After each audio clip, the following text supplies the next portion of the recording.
Fox 25 Sports welcomes you to Fenway Park, where today the Red Sox and Toronto Blue Jays celebrate the 4th of July on a sweltering day in the final game of this 5-game series. Hello, everyone, and happy holiday. I'm Sean McDonough. Delighted to have you with us as the Red Sox go for their 5th straight win. As a matter of fact, today they're trying to do something that they've done very rarely throughout their history, that is sweep a 5-game series. Of course, they don't play very many 5-game series, but that has been the case this week with the Toronto Blue Jays in town. If the Red Sox win today and sweep the series, it'll be their first 5-game sweep since August of 1989, when they took 5 in a row from the Detroit Tigers. They've accomplished it only 3 other times in their history, only once on the road way back in 1939 against the New York Yankees. I'm joined as always by Jerry Remy. Jerry, there have been some competitive games in this series, but certainly the Red Sox have had the upper hand. Well, the Red Sox, Sean, have played almost a perfect series here against the Toronto Blue Jays in every aspect of the game. Certainly the 4-0 record, a .276 batting average. It's been a low-scoring series. 17 runs for the Red Sox, only 7 for Toronto. The Red Sox have been stealing some bases. Last night, a couple of key ones in Johnny Damon and, of course, Ricky Henderson late in the game. And look at the starters' ERA. 1.67 in the bullpen, an ERA of 2. Of course, they had Embry come in and save both ends of the day-night doubleheader. Urbina last night to take care of that job. They're catching a team right now, the Toronto Blue Jays, in transition, and the Red Sox will certainly take advantage of it. Red Sox, with their win last night, hit the halfway point of the season. It was their 81st game of the year. They have 50 wins. They are 50-31. 50 wins at the halfway mark for the first time since 1986. They'll go for win number 51 of the season this afternoon behind Derek Lowe. The starting pitcher is brought to you by Lexus, pursuing perfection. Lowe has been a durable starter, returning this season to the starting rotation. He's pitched into the 7th inning in 10 of his 16 starts. He'll be opposed by the 33-year-old rookie Pete Walker, the former Yukon Husky, with a 2.76 earned run average, second best among American League rookies this year. First pitch on this holiday afternoon at Fenway Park in just a moment. Boston Red Sox baseball is brought to you in part by your New England Ford dealers. For the best selection of cars, trucks, and SUVs on the planet, visit your local New England Ford dealers or log on to newenglandford.com. By HP Hood, proud sponsor of the Hood Home Team Advantage charity program. By your New England Toyota dealer. What makes Toyota the best value? Ask someone who drives one. By Bud Light, for the great taste that won't fill you up and never lets you down, make it a Bud Light. By your friendly New England Dodge dealers. Grab life by the horns, go Dodge. And by Southwest Airlines, bringing people together with low fares. Holiday afternoon, as the Red Sox took the field at 1:02 for the 1:05 start, and the umpires making them wait for 1:05 to show on the clock. It is 1:05, so here's Dave Berg taking the first pitch of the day from Derek Lowe for strike 1. We're underway. Delighted to have you with us. Hope your holiday is off to a great start. Berg, Eric Hinsky, and Shannon Stewart here in the first against Lowe. Berg lines one in the left. That's a base hit. Falling in front of Brian Daubach. So 2 pitches and a base hit for Berg. Let's give you the rest of the Toronto Blue Jays batting order. Toronto 33-49 for the season. Their lineup brought to you by Southwest Airlines. Berg having a good series and adding to it with that base hit. Then Eric Hinsky to third baseman, Shannon Stewart in left, Carlos Delgado at first base, Jose Cruz Jr. in right field, Vernon Wells the center fielder, Josh Phelps, Ken Huckabee, and Joe Lawrence the bottom third of the order. They are the DH catcher and second baseman respectively. Eric Hinsky looked at strike 1. Derek Lowe leads the American League in ERA with 2.18, a 193 batting average against, also the best in the league to start this ball game. A perfect double play ball to short. Nomar steps on second, throws to Jose Offerman, the first baseman today, for the easy double play. That's about as easy as it gets. Here's the rest of the Red Sox defense. Brian Daubach, Johnny Damon, Trodnick's in the outfield, Shea Hillenbrand, Nomar Garcia-Parra, Lou Merlone, and Jose Offerman in the infield from third to first. Jason Varitek behind the plate. Red Sox played good defense in this series. The Blue Jays made 4 errors alone last night. Bill Miller, Bill Hahn, Larry Young, and Fieldin Culbreth, the umpires. Here's Shannon Stewart, the left fielder. He goes after the first one and rolls one through the left side. A ground ball base hit. So 2 hits in the inning, but the double play ball in between. 96 degrees. The game time temperature at 105 on the 4th of July. Batting fourth. We celebrate Independence Day in the greatest country in the world, and how fortunate are we to live in the greatest city in America as well. Might be a few folks come through the city today here at the ballpark, and of course all the festivities tonight. Firework displays, pops. Carlos Delgado hitting .248, 17 homers and 59 runs batted in. Breeze out of the southwest at 10 miles per hour. The flag showing the wind blowing across the field from left to right as the ball game begins. I'd imagine on the field, Jerry, it's over 100 degrees. Got to be. This has been one warm, muggy series against the Blue Jays.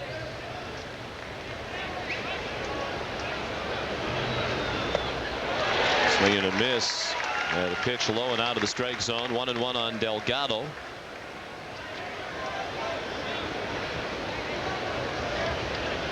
Red Sox have dominated Toronto.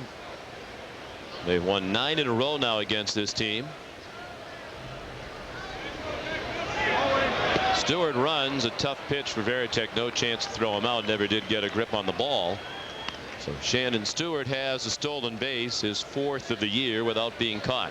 And picked a good pitch. He got the curveball here from Derek Lowe. Lowe fairly slow to the plate, plus the combination of the curveball, and really no chance at all for Jason Varitek. Varitek on the year has thrown out 33% of the runners. A big improvement from a year ago. 2-1 breaking ball is low. Derek today trying to stop a 2-game losing streak. Losses against LA, last time Atlanta, but pitched very well against the Braves. Only gave up 2 unearned runs. Excuse me, 2 earned runs. The Red Sox lost it 2-1.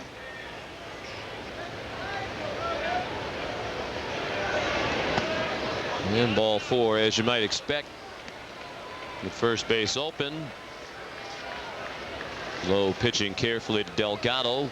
The count already in Carlos's favor. So 2 men are on, 3 base runners in the inning, 2 hits and a walk. Jose Cruz Jr. And here's Jose Cruz Jr. Now the right fielder for Toronto with the trade earlier this week of Raul Mondesi to the Yankees. And a disappointing year for Cruz, hitting .225, 12 homers, 42 runs batted in. He's done very well in his career against Lowe. That pitch looked low, but called a strike. 6 for 13 lifetime. Cruz against Lowe with a home run.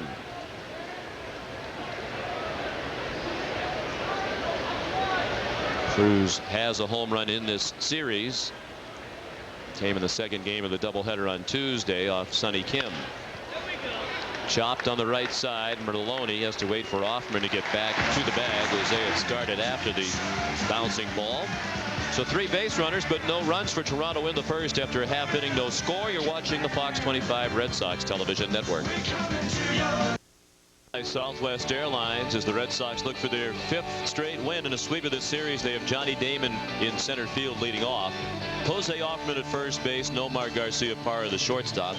Manny Ramirez the DH today and cleanup hitter. Brian Daubach starting to get back on track, the left fielder batting 5th. Shea Hillenbrand at third base. Jason Varitek catching. Rod Nixon the right fielder hits 8th, and Lou Merlone the second baseman bats 9th against Pete Walker. Walker was claimed off waivers from the New York Mets back on May 3rd. He made his first major league start against the Red Sox and had a no decision. Only lasted 3 innings in that ball game. As a starter, has a 2-0 record.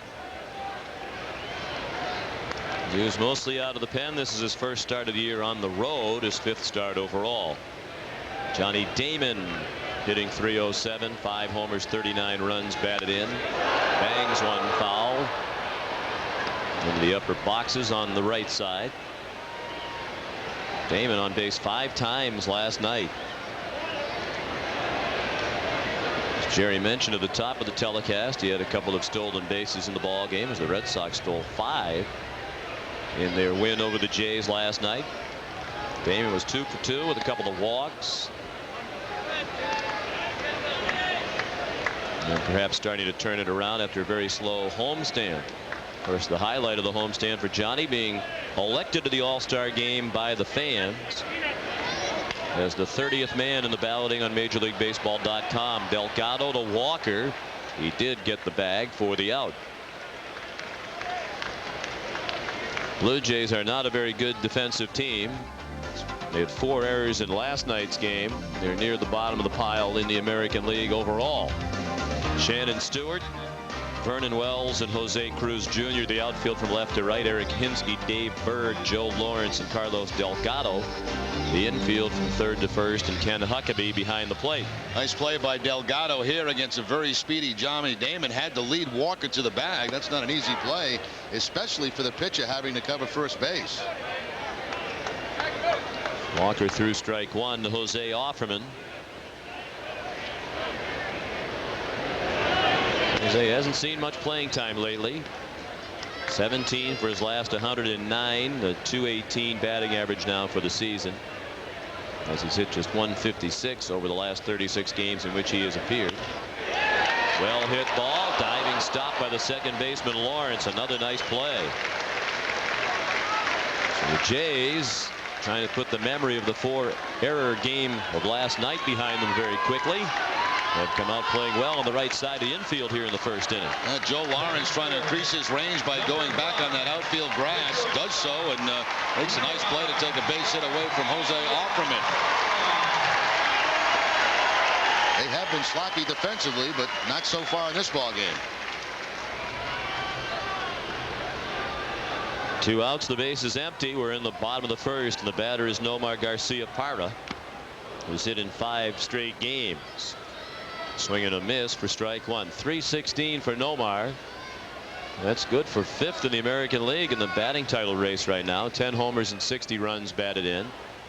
He's also tied for 5th in runs batted in. They'll try the left side of the infield. Berg got rid of it quickly and threw him out. A 1-2-3 first for Pete Walker on 3 ground balls. After 1 on the 4th of July at Fenway Park, no score.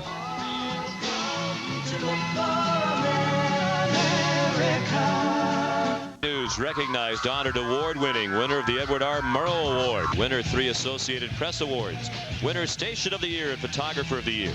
Fox 25 News, winner National Headliner Award, winner of 11 National Academy of Television Arts and Sciences Award. Recognized, honored, award-winning Fox 25 News. Batting 6 for the Blue Jays, number 10, the center fielder. I like the do there on you, Jerry. Not bad, not bad. I wish I had that much do. They've declared their independence from boring TV. The quick first inning, no score. Vernon Wells begins the Toronto second. Center fielder against Derek Lowe. Grazed by the pitch. Just brushed his uniform. Lowe looks off into space in disbelief. 5th batter that Derek's hit this season, and just barely number 17, getting a piece of that uniform top of Vernon Wells. We'll see if the Blue Jays continue to try to run on Derek Lowe. They got a sinker ball pitcher out there. The more movement you get on the bases, the less chance you have of those double plays. Here's Josh Phelps. He takes the ball up and in. Phelps, a rookie, hitting .455. He's been up 11 times this year at the major league level with 5 hits. He was the DH last night and went 2 for 4. Picked up his first major league hit here 2 nights ago, a single. Big time power numbers shown in the minor leagues. 24 home runs before being called up at the AAA level. Had 31 last year in AA baseball. Hits it down to third. Another double play ball. Hillenbrand and Maloney on to first. The second double play in as many innings turned by the Red Sox. That's exactly what I was talking about. A ground ball pitcher gets a lot of double plays. You've got to get some guys in motion to try to stay away from that against Derek Lowe. Red Sox have played very, very good defense in this series against Toronto. Hillenbrand giving Maloney time to make the throw and get out of the way of Vernon Wells trying to take him out. The throw's gone, and then the leap over Vernon Wells. You thank your third baseman for getting you that ball in time so you can get out of there. Here's another rookie, the catcher today, Ken Huckabee, who takes strike one. Huckabee has been up 69 times with 19 hits, a .275 average with 6 runs batted in. Grounded up the middle. Nomar a long way to go. He has it. Nice play.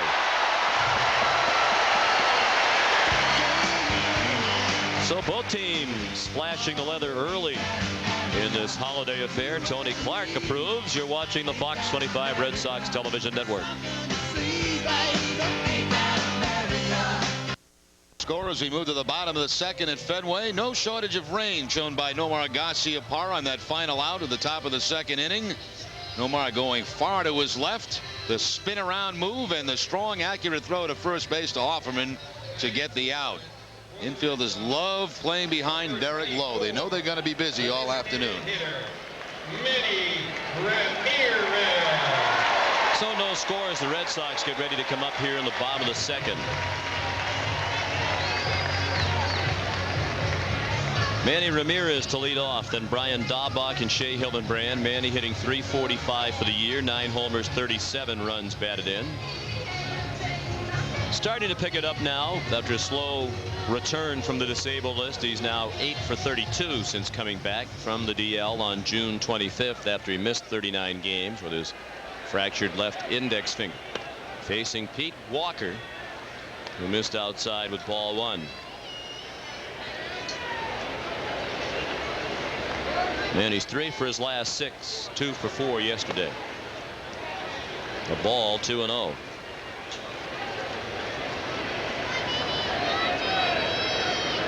Walker's 21st appearance, his 5th start. The former New York Met played 3 seasons at the University of Connecticut in the late 80s.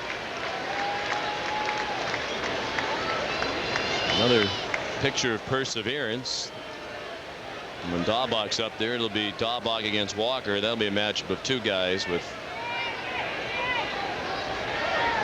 a lot of minor league time going head to head against each other. 3-1 now as Manny took the 3-0 pitch. Both those guys probably in the Mets organization at the same time.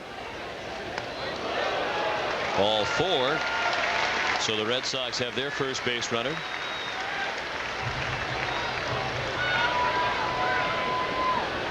Blue Jays claimed Walker off waivers from the Mets on May 3rd. He got into 1 game at the major league level with the Mets this year. 2 games last year, but most of his time down at Norfolk of the International League. Has not lost as a major league pitcher. 4-0 in the majors. Here's Brian Daubach hitting .251, 10 homers, 35 runs batted in. Strike 1 on Daubach. As we mentioned during the starting lineups, Daubach starting to pick it up after a lengthy slump. 4 for his last 8. He had 3 hits a couple of days ago in 1 game. Just his second multiple hit game in 29 games. He hit 149 in June. He's in the hole here, 0-2.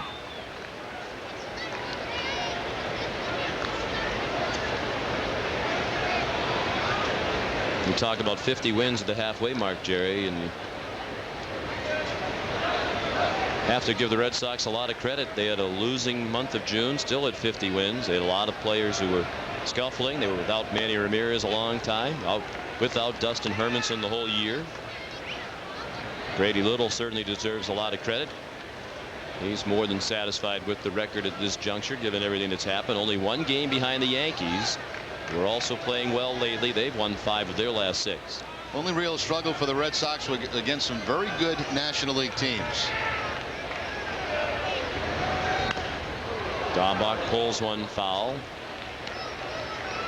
And of course, most of that time played without Ramirez, and also played without Ray Sanchez at second base. They certainly could have made a difference in some of those games against the National League. We get kind of back into a easier schedule now for a while for the Red Sox.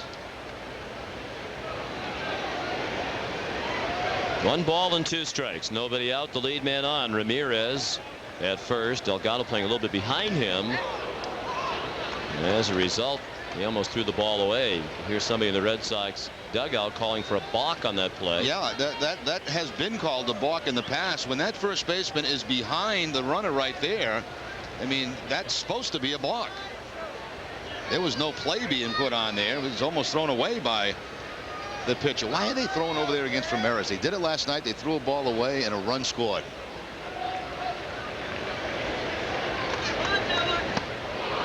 Down and in. That's frequently where Daubach will swing and miss for strike 3. Blue Jays well aware of that. So Walker gets Daubach for the first out of the inning. And it's the first strikeout of the game for Pete Walker. Batting 6, number 29, the third baseman. Some type of off-speed pitch. I'm not sure a slider or a changeup, but good enough to get the strikeout against Daubach.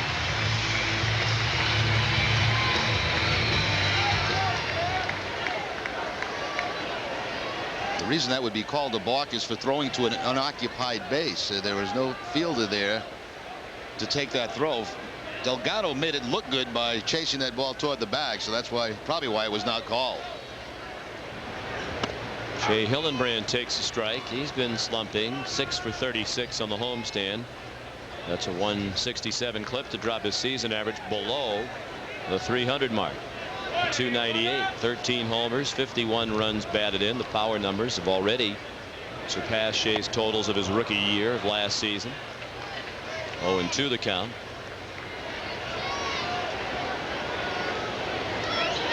Last 8 games, Shea is hitting 125.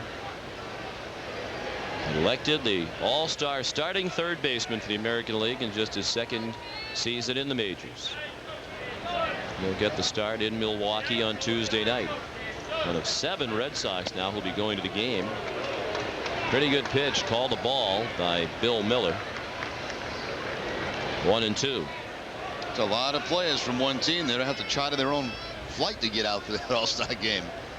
Only once in their history have the Red Sox had more All-Stars. That was in 1946 when 8 Red Sox players participated. Hit on the ground to second. Lawrence to Berg, off his glove and out into shallow left field. Another miscue by the Blue Jays. Well, it might have been a double play ball. The throw from Lawrence looked okay, but it tipped off the glove of Berg and wound up in shallow left.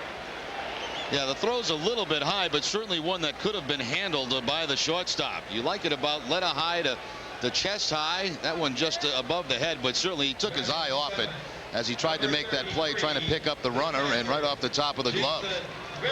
So a break there for the Red Sox. They've had a few breaks in this series.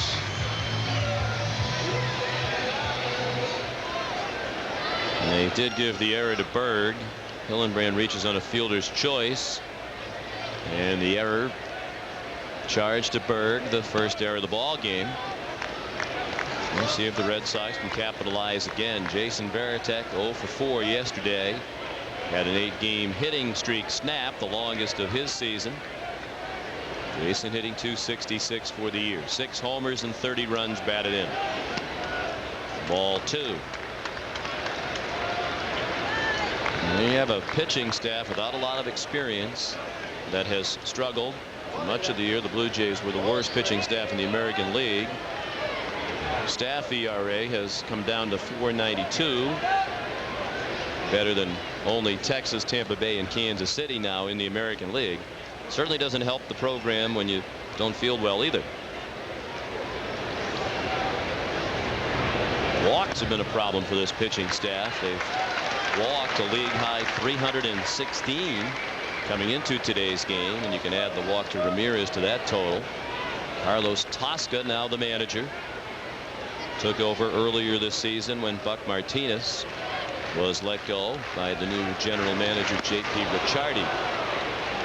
Swing and a miss. Varitek had the green light on 3-0.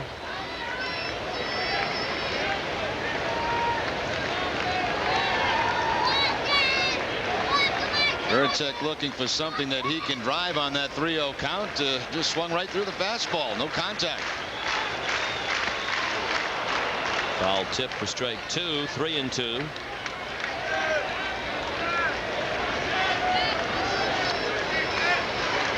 Trot Nixon to follow.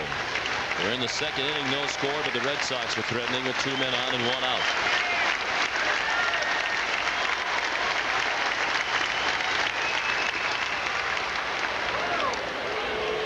Manny's got more attention in the series than Murray Wills would have gotten. Maybe they think he's Ricky Henderson.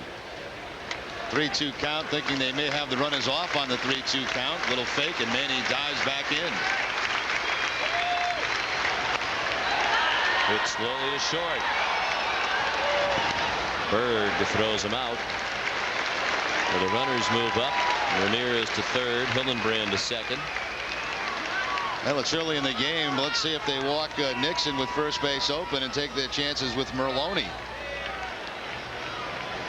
He should have been out of this inning with a double play. Instead, he's already had to make 6 more pitches than he would have had to in very warm conditions.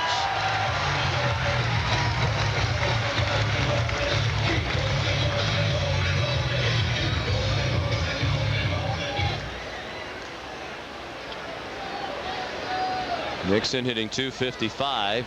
That average has been coming up. It's another reason why you would think they might put him on, or at least pitch very carefully to him. With first base open and the right-handed hitter on deck. Trots 19 for his last 55. That's a .345 batting average. He's hit safely in 12 of his last 15.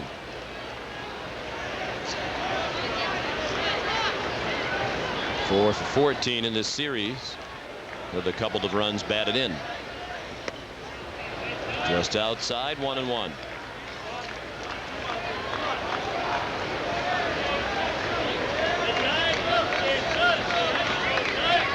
Carlos Tosca became their manager a month ago on June 3rd.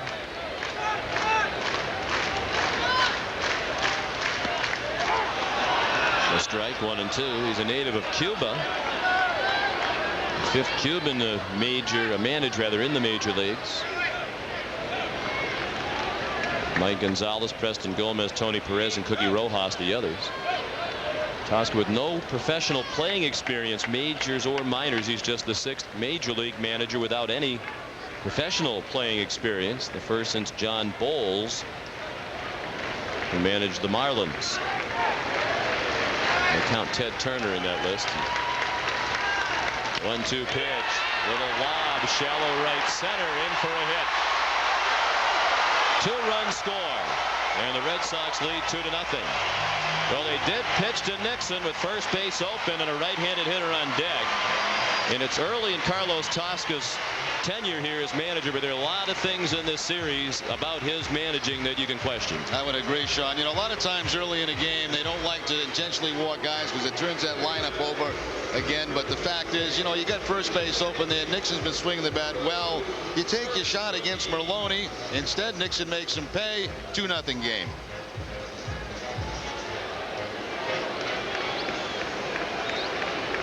On the afternoon game of the doubleheader the other day, he was complaining that Jose Cruz was too shallow with Lou Merlone up there. Well, you've got the manager and all those coaches in the dugout. Why didn't one of them say something? Well, in their defense, I'll say this. I've seen a number of occasions in this series where somebody has been trying to move outfielders, and they have not even been looking into the dugout. Well, you know, so there's something wrong there, too. The dugout if you have to. Shoot off in the spirit of the 4th of July, some fireworks or bottle rockets. Get their attention. There is Merlone. They're playing a lot deeper for him today. 1-1 the count on Lowe. Hitting .262, a homer and 10 runs batted in. He had the game-winning 2-run triple in the Red Sox 2-1 win in the first game of the doubleheader, the split doubleheader here on Tuesday. That snapped an 0 for 19 drought for Merlone. 2-1 now. I was stunned last night when he took Halladay out of the ballgame. Now here's a kid that was out there pitching in 100-degree weather, pitched a great game. Right, he comes out in the 7th, gets 2 quick outs, and then he goes to a left-hander to get Johnny Damon. Instead of giving him a chance to get one more out, get him in the dugout, maybe they can go back and get a win for him.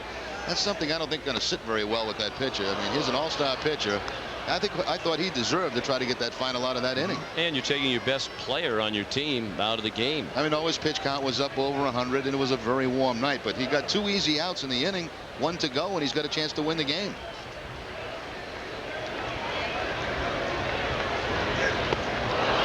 Wild swing and a miss on a pitch well off the plate.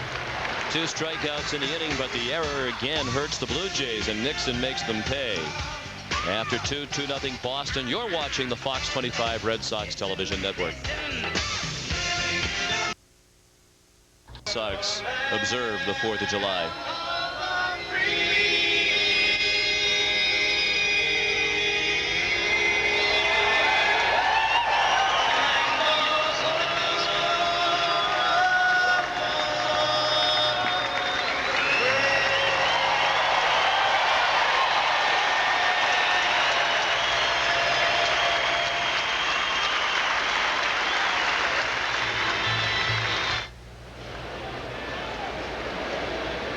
And now live at Fenway.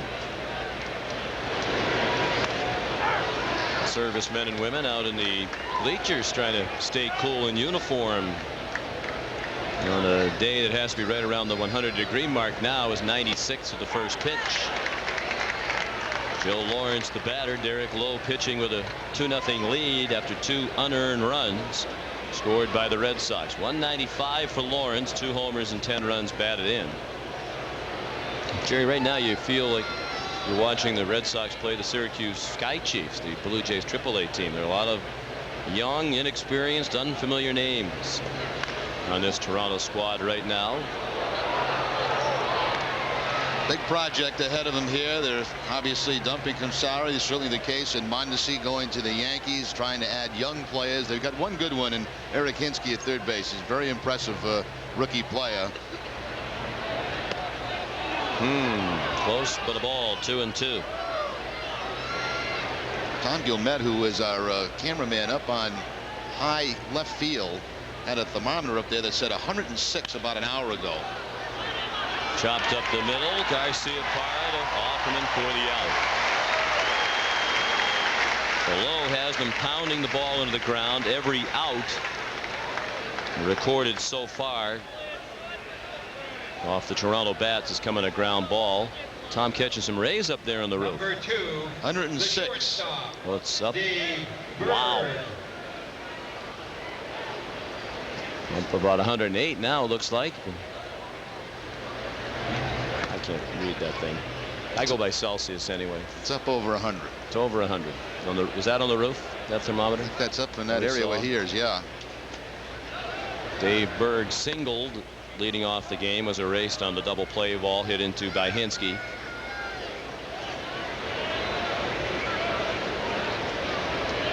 A lot of the players said Tuesday that that was the warmest it's ever been for them on the field at Fenway. Tim Wakefield talked about that. Nixon a nice running catch.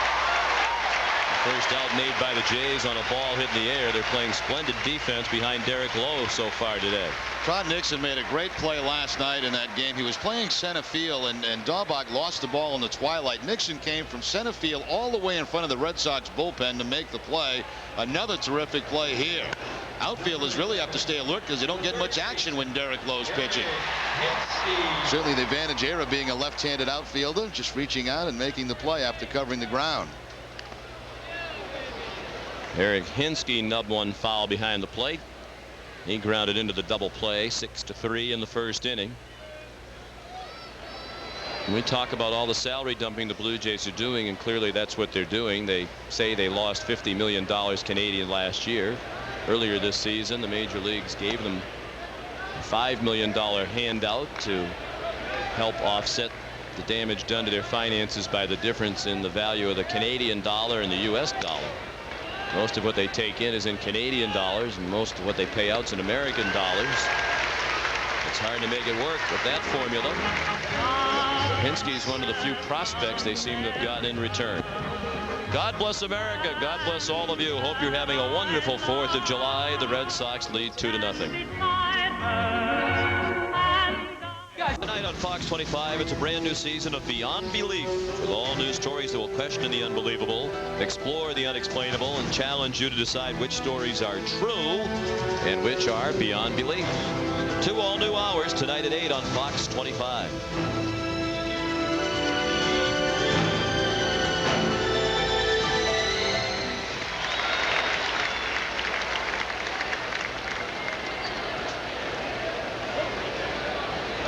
Top of the order for the Red Sox. They got 2 unearned runs last inning against Pete Walker. They lead 2-0. And Johnny Damon took a ball outside. Johnny grounded to the first baseman Delgado with Walker covering. And he has a hit. Ringing single in the straightaway center. Well, that was one of the great moments of the season here at Fenway Park the other night, Jerry, when after all the votes were tabulated, it was announced to the crowd on the scoreboard that Johnny had been elected by the fans as the 30th man. And Johnny realized that a lot of the fans in attendance helped his cause by logging on to MLB.com, and he tipped his hat to the fans and paid tribute to them with his comments after the game, and the fans gave him a terrific ovation. Not only great from the fans' point of view, but you could tell the genuine happiness of his teammates. They found out prior to that announcement going up on the board, and they were all giving him big hugs in the dugout. And you could see how happy Johnny Damon was and how happy his teammates were for him. He has been a very good player, but this will be his first trip to the All-Star game. Offerman chops one foul. Another great moment was last night when Tony Clark got the big hit that turned out to be the game-winning hit in the bottom of the 8th inning. It's been a struggle, obviously, for Tony all year long, and when he left for a pinch runner, the fans chanted Clark's name, and he expressed his gratitude after the game to the fans for sticking with him through his prolonged difficult times.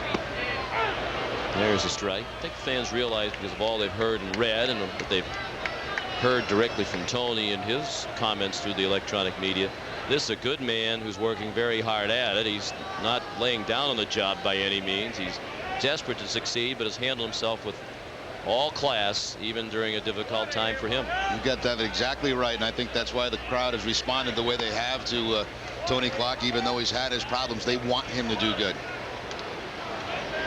And over the last 4 games, 5 for his last 9. That's why I was a little bit surprised today, Jerry, that Offerman was in the lineup and Clark was not. Maybe a chance to keep Tony going on a hot streak. I was a little bit surprised too. The only thing I can say is, you know, on and off he's had some problems with his back, and maybe giving him the day off today after playing the last couple. Damon with a good lead. Gloves towards second. Offerman dumps it in the shallow center. Another hit. Damon to second. So back-to-back hits to begin the 3rd for the Red Sox.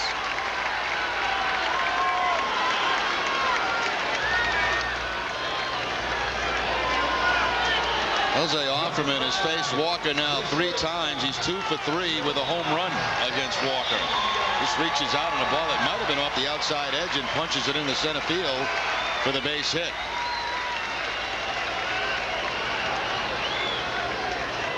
Here's Garcia Parra. The Red Sox try to add to this 2-0 lead in the 3rd. Nomar grounded to short to end the 1st inning.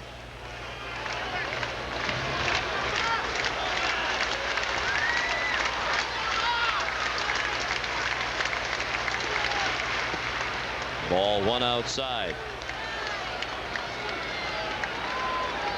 Nomar 0 for his last 8 with men in scoring position, but still hitting .356. He's 9th in the American League with that .356 batting average. Walker a spin toward second, but neither Lawrence nor Burr at the bag.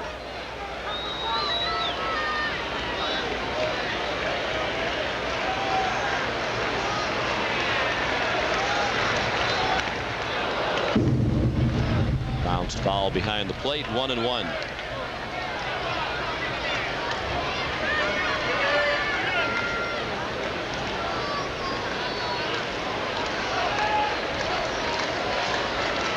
Johnny Damon, the runner at second. He singled to center. Offerman's at first. He also singled to center. 1-1 pitch hammered into left center. He left it out over the plate, and Nomar did not miss it all the way to the wall through the gap. Damon has scored. They'll hold Offerman with nobody out. A double for Garciaparra, and a 3-0 Boston lead.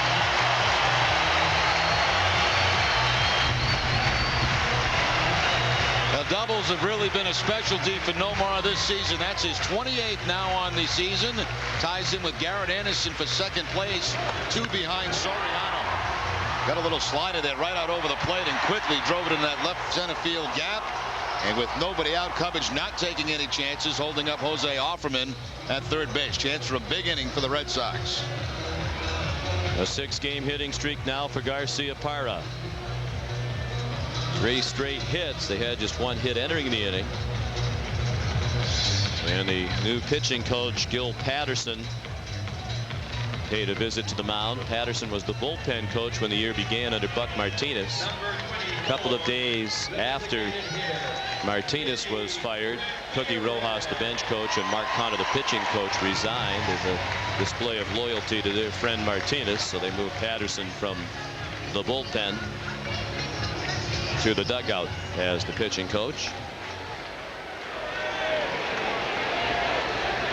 2 men in scoring position for Manny Ramirez. A chance to break it open early here on the 4th of July.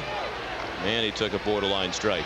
First base open again here, although Manny not swinging the bat right now the way he did obviously before the injury. Ramirez walked and scored the first of the 2 Red Sox runs last inning. Grounded foul over by the Toronto dugout.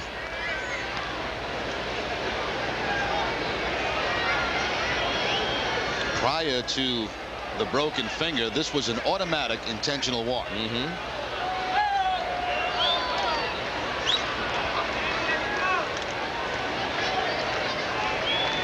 Carlos Tosca last managed in the Braves organization, their AAA club in Richmond, where Grady Little also once managed.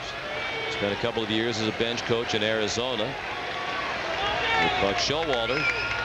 He's actually here in the ballpark today in the ESPN broadcast booth. This game being broadcast to a couple of markets around the country on ESPN as one of their backup games.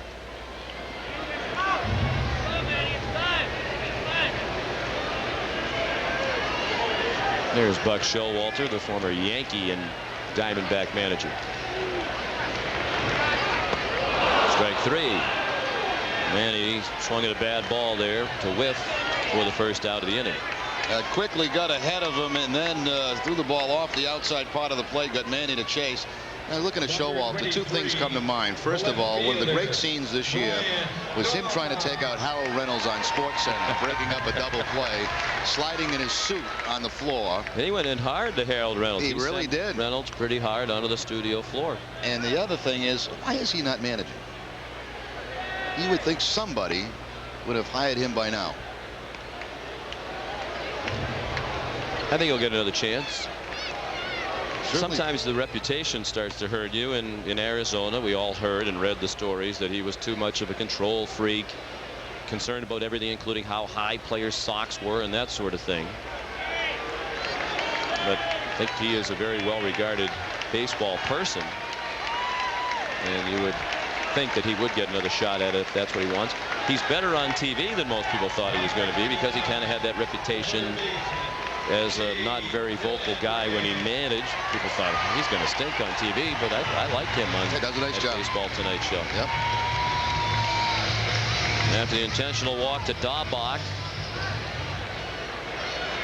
the bases are loaded with 1 out for Shea Hillenbrand. He reached on a fielder's choice. He hit what easily could have been a double play ball, but the second baseman Lawrence threw to Dave Berg, the shortstop. Berg missed the throw for an error. Pop up off the end of the bat. Infield fly rule in effect. Hillenbrand was automatically out for the second out. Lawrence caught it anyway. So Hillenbrand up there, first ball swinging. It's obvious, Jerry, he's not been anywhere near as patient recently as he was at the start of the year. Did not walk in the month of June. I chatted with Dwight Evans yesterday, Red Sox hitting coach about that. He said he doesn't care if Hillenbrand walks or not, and he's talked with Shea about that, as long as Hillenbrand is swinging at good pitches. Yeah, and that's what happened right there, Sean. A little bit anxious with the bases loaded and didn't get a pitch really that he could drive on the first pitch. A breaking ball away and the little pop-up. So Red Sox with a chance for a big inning. Walker trying to get out of the difficulty with just the 1 run allowed. He'll do that if he can get Varitek, the 7th batter of the inning, who took the ball up and in. Jason grounded a short last inning.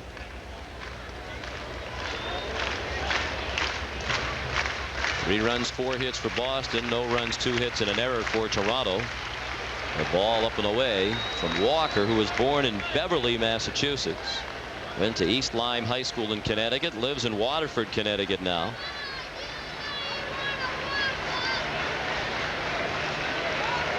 On this very warm afternoon, he has thrown 58 pitches.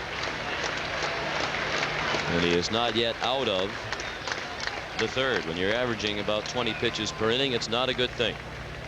First, the defense let him down last inning. If you beat Walker, it's 3-0, and you have to throw a strike. Yeah, this is not a good thing. 3-0 with the bases loaded.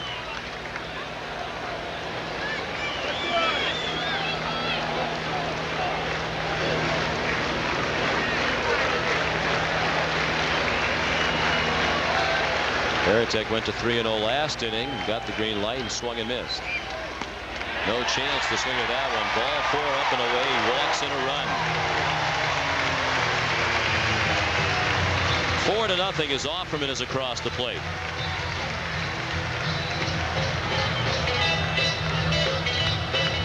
Now we mentioned the walks. They lead the league in walks. And Walker's thrown 3 already, although one of them was the intentional pass ordered by Tosca a moment ago. Coming into the game, he was not too bad. 13 walks, 30 strikeouts, and 42 in a third. And certainly trouble here in this game. 31st RBI of the year for Varitek. Here's Nixon. Ball 5 in a row, so that'll bring the catcher Huckabee to the mound. Trott singled into right center to drive in 2 runs with 2 outs last inning.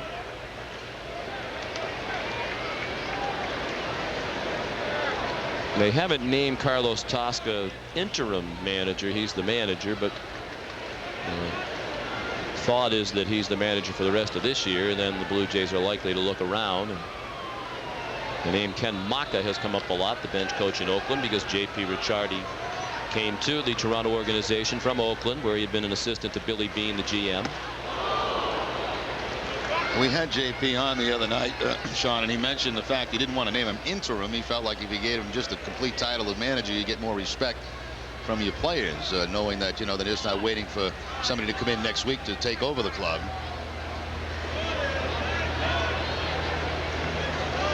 The 1-1 to Nixon. Chopped down the first base line. He's hoping it bounces foul, and it does. He got a nice break. It hit right on the edge of the grass and kicked sharply into foul territory. I've never played golf with you, but people tell me that reminds them of one of your putts. Starts out in the right direction, but that's kicked right. Yeah, and misses the mark badly. Looked like one of my drives, actually, the way that sliced dramatically at the end. Looks like it's going to be a fair ball here, but a lot of spin on it, and not even close to being a fair ball. And Trot Nixon very pleased about that. Offering his thanks with a look skyward, so another chance for Trot. 1 ball and 2 strikes. Action in the bullpen. Corey Thurman, the right-hander, warming up. 26 pitches in this inning from Walker. It's a long time to be out there on this mound on this day. He missed outside, 2-2.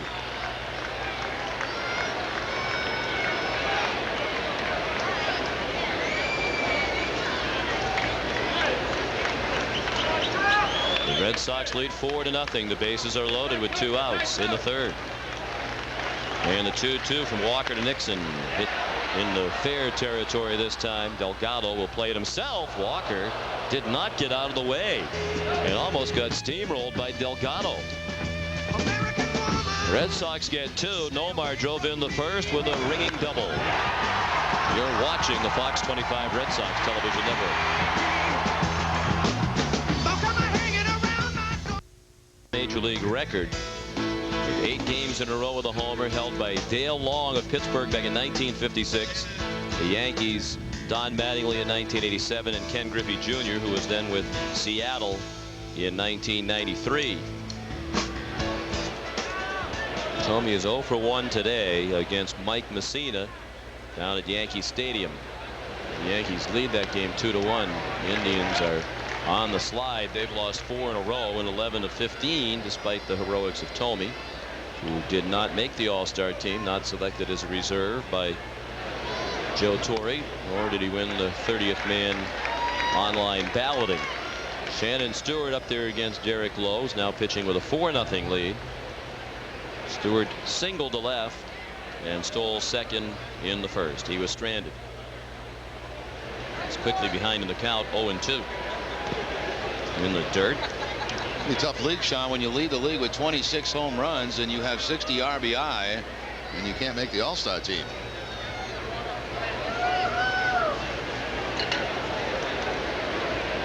Of course, Giambi and Paul Konerko at his position also having terrific years. Sweeney, Mike Sweeney.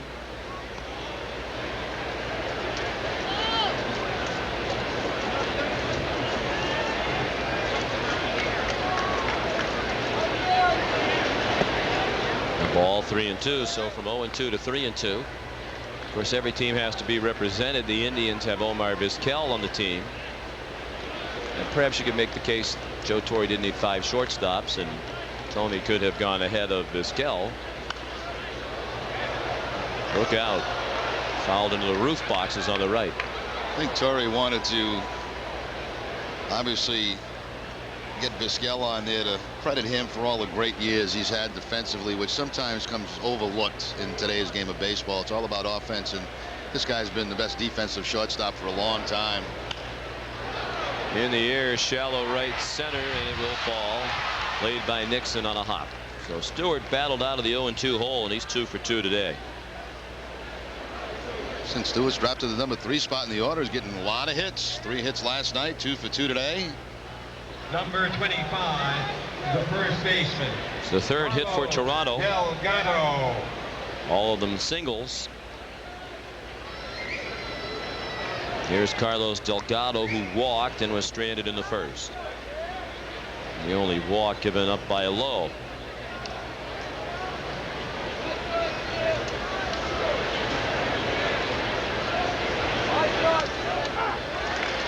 Strike 1 on Delgado. The walk, no big surprise. It was the 60th time he's walked this year. Just 1 behind Jim Thome, the league leader.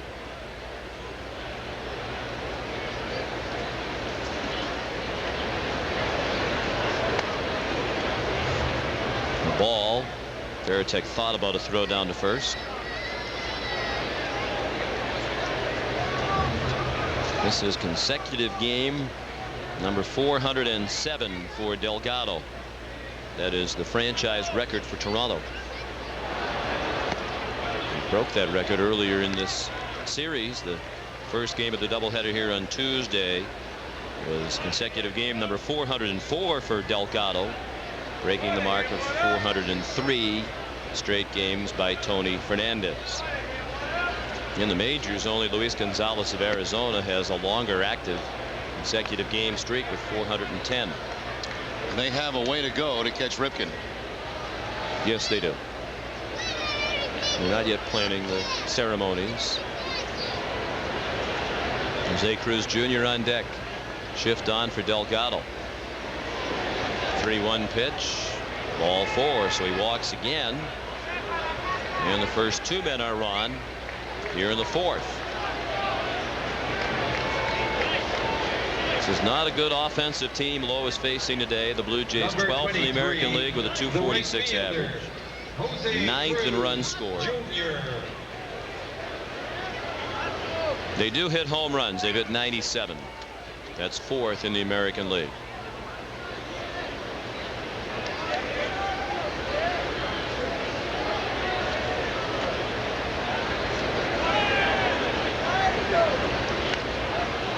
Cruz drops down a bunt. Lowe goes to first, off him and off the bag. Cruz might have beaten the play anyway. So that loads the bases and gets the tying run to the plate. The bunt hit for Cruz. Yeah, not sacrificing there, bunting for a base hit to try to load the bases. They need base runners, and a beautiful job right down that third base line. Derek Lowe with a nice play, but Cruz runs very well and he beats it at first base. Number 10, the center fielder, Vernon Wells. Let's pause for station identification on the Fox 25 Red Sox television network. You're watching Red Sox baseball on WABI TV Bangor. Vernon Wells, the batter. Tying run at the plate with nobody out in the fourth, and Derek Lowe missed. Wells hit by a pitch that barely grazed the front of his uniform in the second inning. He's just 3 for his last 15. Lowe scuffling a little bit here. The count is 2-0 now.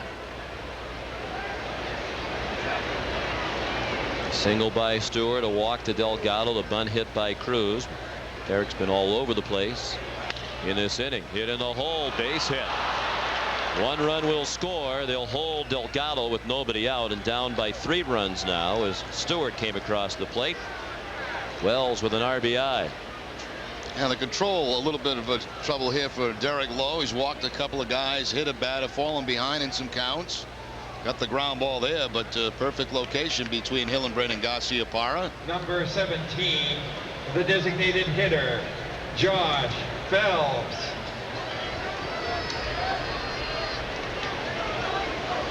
So the tying run is aboard with nobody out. Go ahead run at the plate. Josh Phelps, the rookie, grounded into a 5-4-3 double play in the second inning.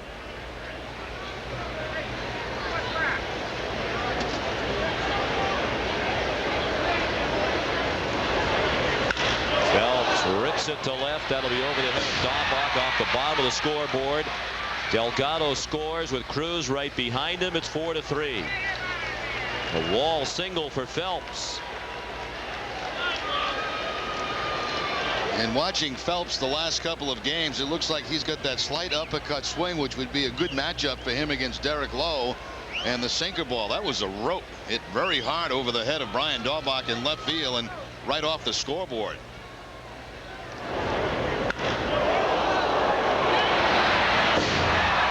Not much time at all for Daubach to react out there, and all of a sudden it's back to a one-run game. Still nobody out here in the fourth inning.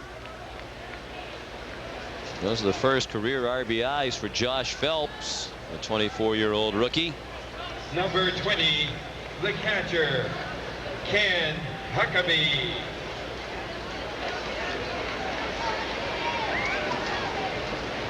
First RBIs this season. He picked up 1 last year in 8 games with Toronto at the end of the year. I believe they announced that it was his first major league RBI over the press box intercom, but he did have one according to the media guide last year. He didn't have a hit, but he did have an RBI. So all of a sudden they have the tying run in scoring position. Go ahead run at first. Huckabee, the number 8 hitter, tried to bunt and looked at a strike.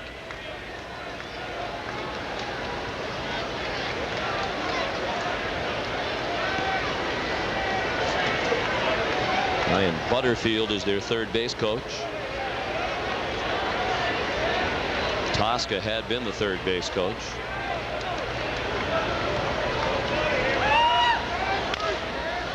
Chop to second. Maloney to Garcia-Parra for the out. Finally the first out of the inning after 5 men in a row had reached. Huckabee aboard on a fielder's choice. That does get the tying run to third. Wells there with 1 out. No rush by Maloney. He knew there was no chance at all of turning over a double play. The ball just not hit hard enough, so just slow things down, make sure they got the force play at second. Baseman, Joe Lawrence. Playing a double play, but no way on that type of ground ball you're going to get the deuce. So Lou just makes sure he makes a good throw to Nomar to get the 1 out instead of trying to rush it.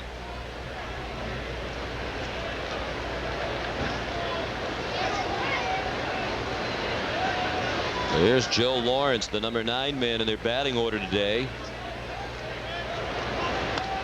Curveball for a strike. Lawrence grounded to short last inning. Blue Jays are out hitting the Red Sox now 6-4, but Boston still leads 4-3. The inning started with the Sox up 4-0. Looked pretty comfortable with Derek Lowe, who might be the starting pitcher for the American League in the All-Star game, on the mound against a team that is having a very difficult season, but the Blue Jays have battled here for 3 runs in this inning and are looking for more with the count 1-1 now. Those are unusual numbers there for Derek Lowe.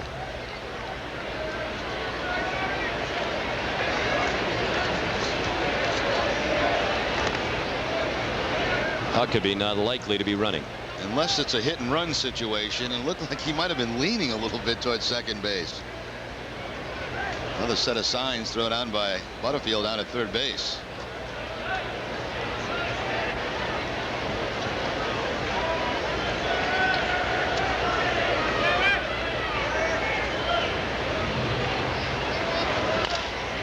High chopper. They'll have to hurry to get 2. There's 1 on the first. Not in time. It's a tie game. Wells in from third.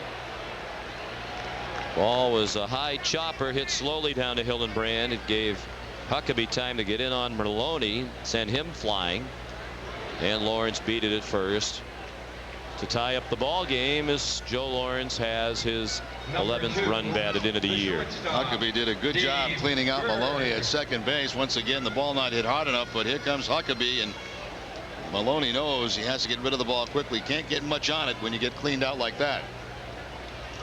Good hustle by the man on first base. That's your job. You've got to go down there first and third, try to break up the double play. You get a run out of it. And pitch out. Lawrence not running. Veritek threw down to Offerman, but Lawrence back standing. So it's a new game. Red Sox and Blue Jays tied at 4. In the 8th batter of the inning is Dave Berg, who looked at ball 1 on the pitch out. He singled in the first, fly to right in the third.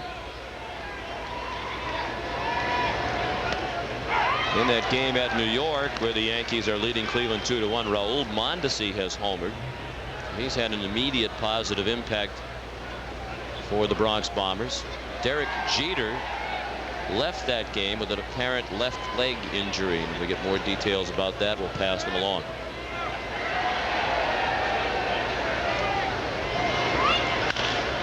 Grounded to third. Hillenbrand to Offerman. That ends the inning, but the Blue Jays get 4 runs on 4 hits and a walk. And in the 4th, on the 4th of July, they're tied at 4.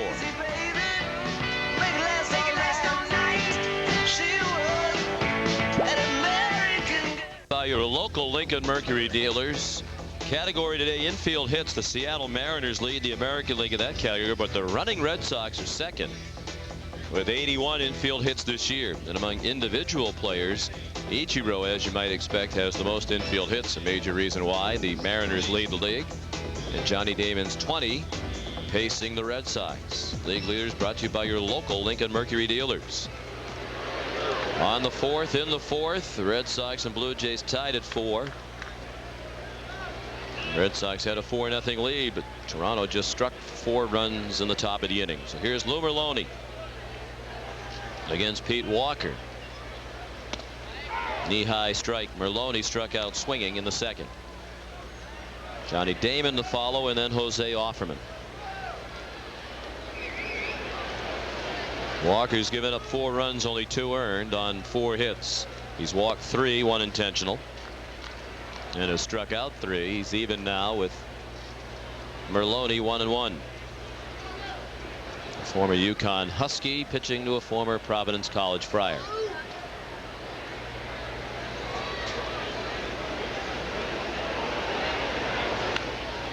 Check swing and a roller down to first. Delgado bobbled it for a moment. And looked like he was determined to run over Walker again. This time Walker smart enough to at least take 1 step away from the bag to get out of the way. Walker held his hands up as if to say, you're not going to get me this time. A little trouble with the communication between first baseman and pitcher, and I think for Walker's best interest, you want to kind of slide away from Carlos. I wouldn't want to get into a collision with Carlos. I think he's going to win that battle.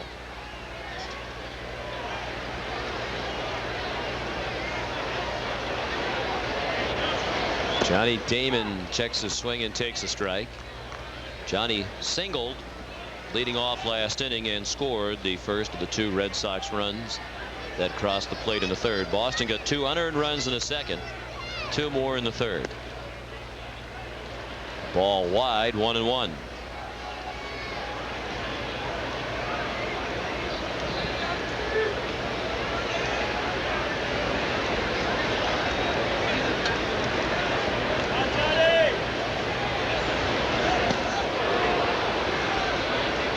Damon said after he edged Jim Thome in the voting the other night that he'd give up his spot in the All-Star game for Thome if Thome would agree to a trade to come to the Red Sox. Is that collusion?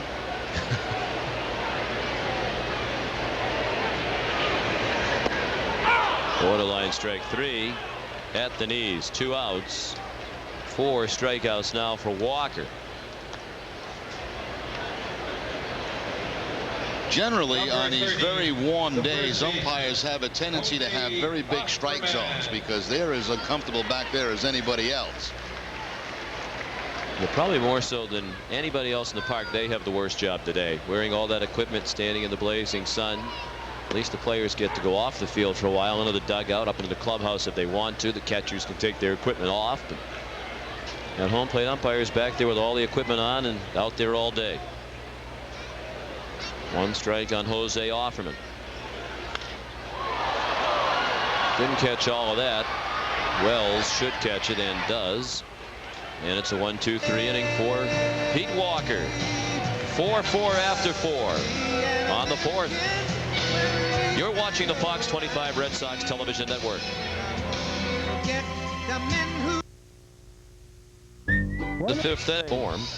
In addition, the accounts and descriptions of this game may not be disseminated without the express written consent of the Boston Red Sox.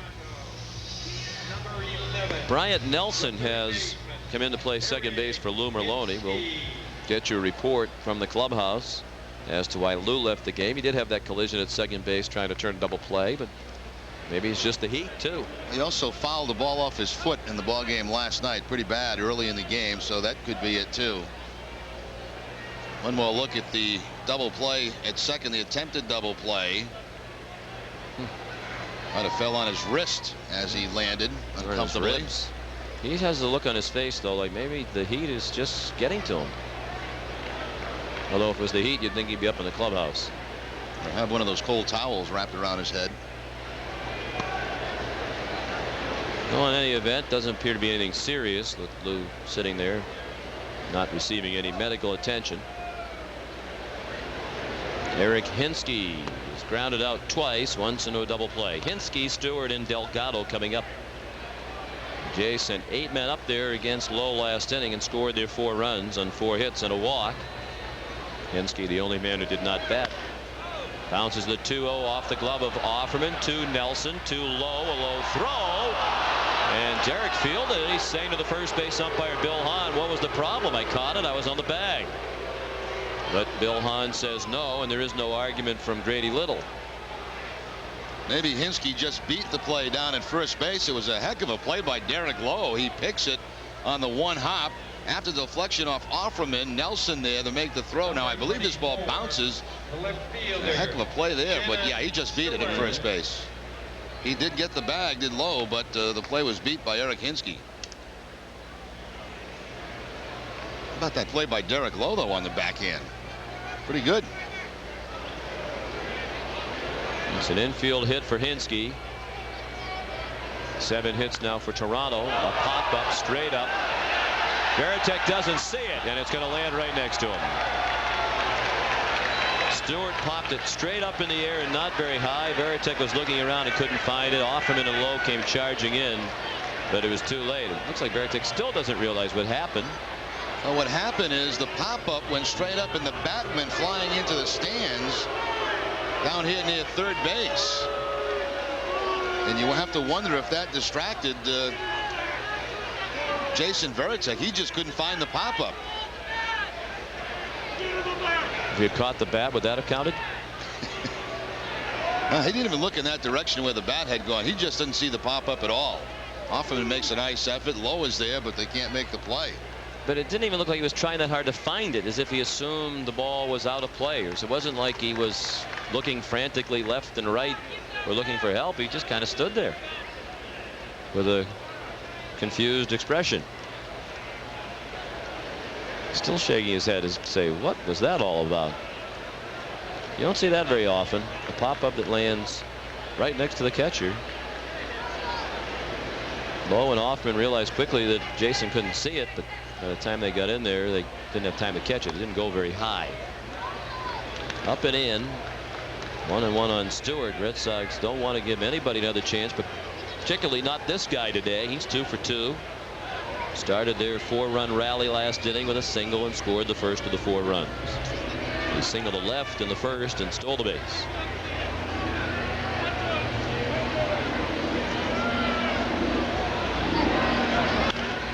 A double play ball. Garcia Parra onto Offerman. The third double play turned by the Red Sox.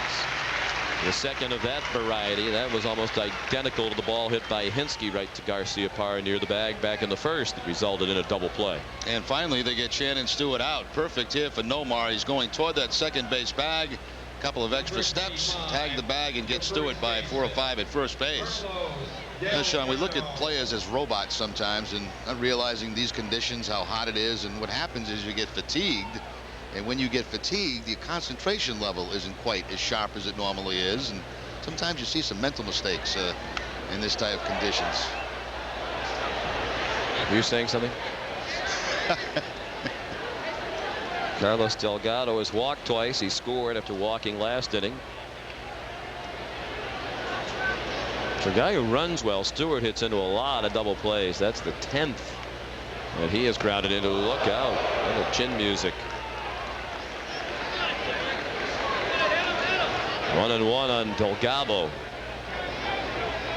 Now Stewart's also, here's the pitch by Lowe that gets away up and in. Stewart does not strike out a lot. Delgado saying something out there to Derek Lowe. But Stewart doesn't strike out much. He hits a lot of ground balls up the middle, and generally those are the kind of guys that get doubled up a lot. 2 outs, the base is empty, 5th inning. 4-4 the score. 2-1 now. Lowe's had a lot more pitches than usual today. They've just been way off, which would again lead you to believe that the heat could be affecting him. That's only natural. Probably tough to get a good grip on the ball all the time here too. He has to be sweating like everybody else. I chatted with Derek a couple of days ago. He said he didn't know when the decision would be made about who would start the All-Star game.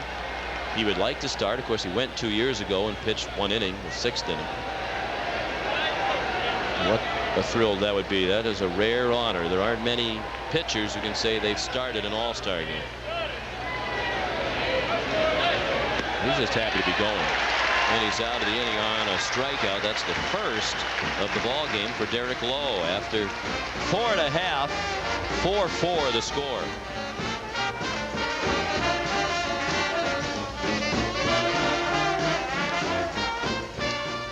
Introducing 4 here at Fenway. For the second consecutive season, H.B. Hood and the Boston Red Sox have teamed up to benefit Boston area hospitals through the Hood Home Team Advantage charity program. During every home game, every time the Red Sox strike out an opponent, make a double play or hit a home run, the Hood bottle on the right field roof lights up, signaling a $100 donation to be divided among 13 New England children's charities. So far this year, it's been about $30,000 that has been donated.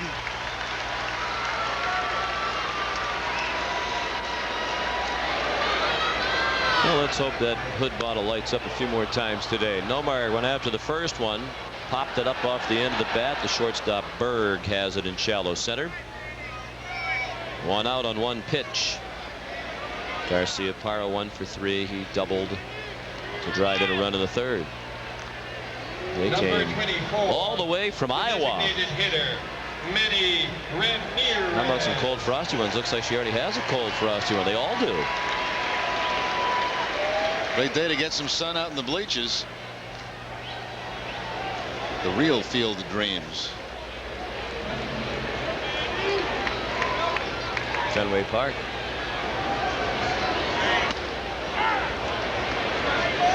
Strike one on Ramirez. Manny walked and scored in the second, struck out in the third. Grounder foul. Walker's now retired 5 in a row. His best streak of the ball game. What is the kind of weather you expect on the 4th of July? It's supposed to be hot, sticky, but does it have to be this hot? This is an official heat wave now in Boston, right? 3 days of 90-degree weather plus. With the triple H's. I guess it's supposed to break later on this evening. Somebody's drying out their socks, it looks like. I think the other camera people in that area appreciate the sweaty socks being dried out. Ramirez called out on strikes. I mean, if you do that up here, I don't think we would appreciate that, your fellow booth personnel. Fastball picking up the outside corner to strike out Manny for the 2nd time today. I have no socks on today. Neither one of us do. But you could do that on any one of your 62 fans that you have up here. But that's. I would assume that. I would assume that you need the permission of your neighbor out there. Sean, remember a time when we started in this business, we worked in that area down there, and it is quite uncomfortable. Yes, it is. Broadcast booth before they built the 600 Club. Brian Daubach took a strike. He used to be right at the top of the screen at what is now the base of the 600 Club, and all that remains of that booth is a smaller version of it for the home plate cameras. There was no air conditioning down there. It was a tin box. Great. Police officer wasn't paying attention and almost had a very unfortunate incident. That foul ball.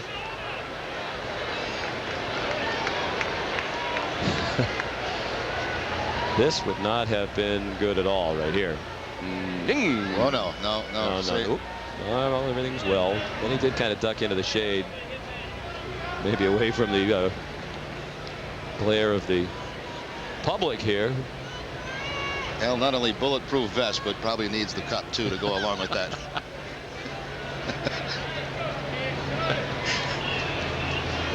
That's excellent analysis. I'm not sure it was necessary, but it was excellent analysis. Yeah, you want to tell us straight? No, I'll stay away from that. We're just trying to bring everything we possibly can here from the ballpark. Daubach just struck out and walked. It was an intentional walk. But that booth was a great vantage point, much lower, and you really heard the noise of the crowd. You could feel the energy from the crowd. Not quite the same up here. Ball hit into the corner. Daubach a wide turn, but it was played cleanly by Stewart along the line.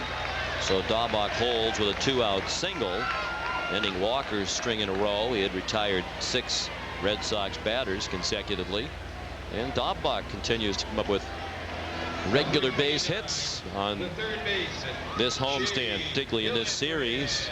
That's 3 games in a row now with a hit, and Brian is 5 for his last 10. Here's Hillenbrand, 0 for 2. He did score a run when he reached on a fielder's choice in the second. It's the 5th hit for the Red Sox. Hillenbrand makes it 6. Single into straightaway center. Daubach to second. So back-to-back 2-out hits. The Red Sox try to get something done in this inning. Neither base hit exactly crushed. The one in Daubach to the opposite field. That's toward the end of the back from Hillenbrand, but the Red Sox trying to get something done with 2 outs. Maybe put a couple of points up on the board. Jason Varitek. You were out on your boat this morning, huh? Yeah, a little spin this morning. Even at 8 o'clock in the morning, Jerry, out on the harbor, it was very hot. There's not any breeze at all, even on the water. And the water was as smooth as I've ever seen it out there. Just flat as glass. A lot of security out. Not that we know. So we didn't go over near the Charles River where they're going to have the festivities tonight. There are a lot more restrictions in that area than there are usually. Corey Thurman and Felix Heredia. A lot of security here at the ballpark today. They had the dogs out sniffing around, and we had helicopters circling earlier from the Coast Guard. Did the dogs go near those socks in the camera pit? Distracted them, maybe. Probably had to bring in a new dog if first dog went up into that booth. But certainly a lot of security today around the city of Boston. A lot of the roads closed off. Pete Walker's thrown 83 pitches. Jason Varitek, the batter. Of course, 4th of July, always a very special day, but in light of what happened on September 11th and the change in the world since then, perhaps even added significance for all Americans today. And our congratulations to Russ Kent, who put together a very nice opening segment to our Open today, talking just about those things and how baseball makes everybody feel better. Terrific job. There's 10-year-old Lindsey Brown, who was our narrator. Luke Grenier, one of our technicians, did the guitar playing. Deep drive to right by Varitek. Caught at the wall by Cruz. Apparently mentally isn't quite into it. He was ready to fire the ball back in, then realized it's the 3rd out of the inning. So Varitek just missed a 3-run homer. It's a long fly ball out. The Red Sox strand 2. They've left 6 after 5. 4-4 the score.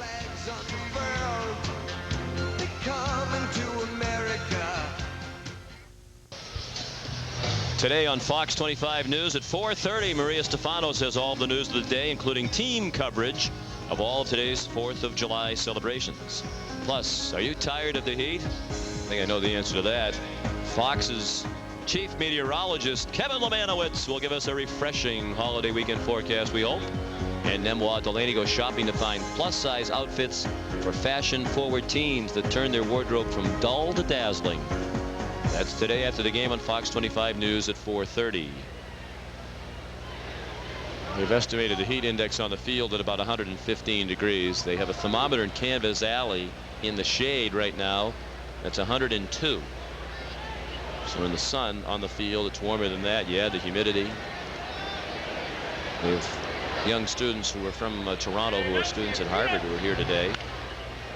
Ground ball, Cruz down to first, off him in the Lowe for the out. Cruz hustling in head first, but he's out and is 1 for 3. They tell us it's about 41 Celsius. So if we go to Toronto next week and it says 41 Celsius, we know it's going to be hot. It's a golf shirt day for us. Okay. We thank Number 10, Les Lee and the center fielder, Tim Mack, who are from Toronto, going to Harvard. Friends of my sister Cara, who's also going to Harvard. So what does that say now? That was about 108, I think. It appeared to be under 40 Celsius, which would make sense because if 115 was 41, 42. A little afraid our Harvardians have let us down there for a minute. That's why when I'm in Toronto, I have to watch the Buffalo station so I know how warm it's going to be. No, double it and add 30. That's my formula. Double it and add 30. They say it's going to be 20 today here in downtown Toronto. At 70. Garcia Parra throws him out. Wells is out. Yeah, that's 70. 40 plus 30. Okay. 70. Now I know that. I should write that in my book. Double and add 30. It's not exact, but it's close enough.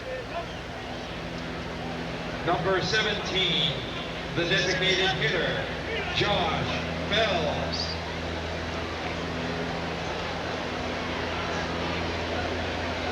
We're told that the official way you're supposed to do is multiply by 5/9 and then add 32. I can't do that because the day that we had multiplication in school, I was absent. You only had one day of it? I missed a few days. There's Josh Phelps. Had a 2-run single in the 4th. Grounded into a double play in the 2nd. Don't you think double it and add 30 is a lot easier? Yes. And believe me, that gets you close enough. I've been using that formula for all the years we've been going to Toronto, and I always feel like I've dressed appropriately based on that formula. Now that I can handle. Times 5/9 plus 32.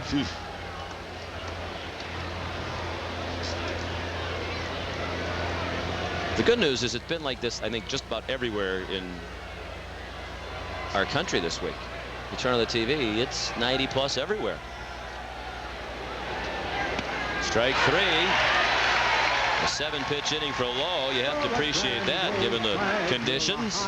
Derek's retired 5 batters in a row now. 2 strikeouts today for Lowe. The game tied at 4. Emblem of the land I love, the home of the... The weather certainly is hot. The Red Sox going for their 5th straight win on the heels of a stretch when they dropped 7 out of 8. Taking advantage again of the favorable schedule, the scuffling Toronto Blue Jays in town.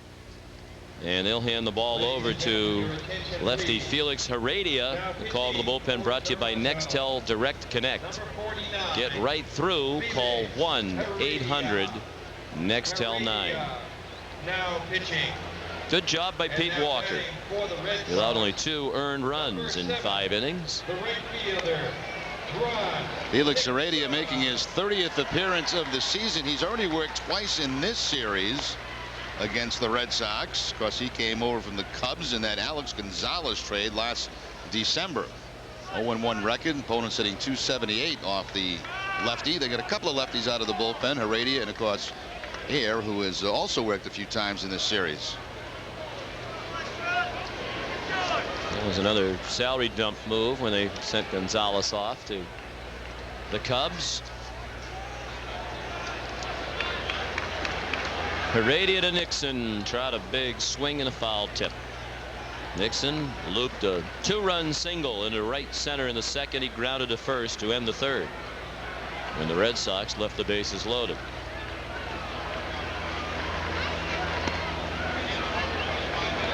The ball 1-1.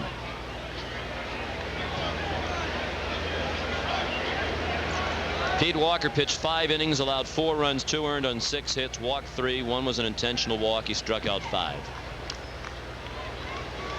And he will not suffer his first major league loss today, nor will he pick up a win. Yankees in Cleveland in the 4th inning now at the stadium. 2-1 New York. Raul Mondesi a home run. No homers yet for Thome. 3-1 the count on Nixon. Bryant Nelson on deck, waiting to hit for the first time. No word yet on why Lou Merlone left the game. Ball 4.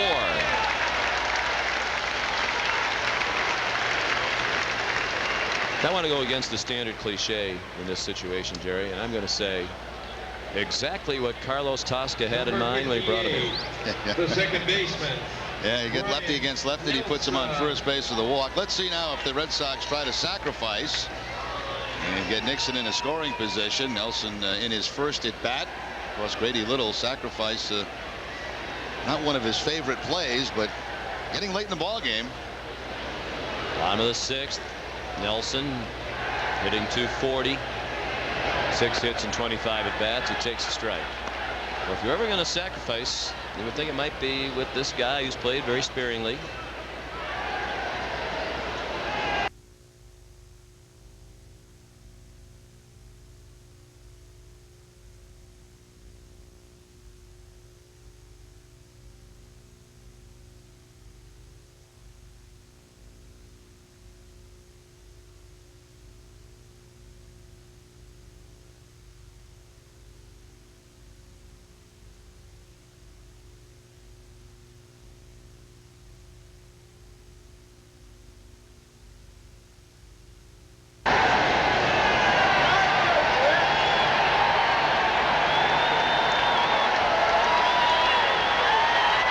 For the score. Bottom of the 6th. The lead man on. Heredia is 0-2 to Nelson, well outside. Now, there was ever a day you would think the fans would not want to do the wave. This would be it.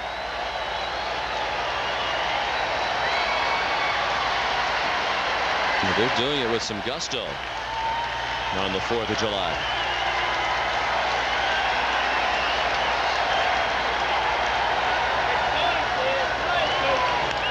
Nelson lines one in the left, the base hit.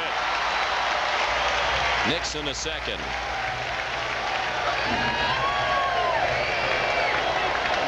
So a rough start to this outing for Felix Heredia.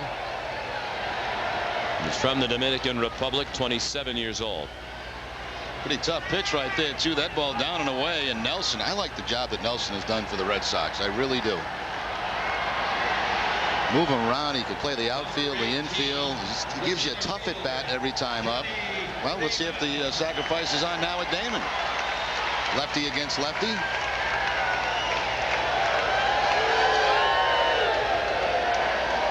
Looks like the heat is having an effect on those folks in the bleachers. A lot more empty seats than when the game started.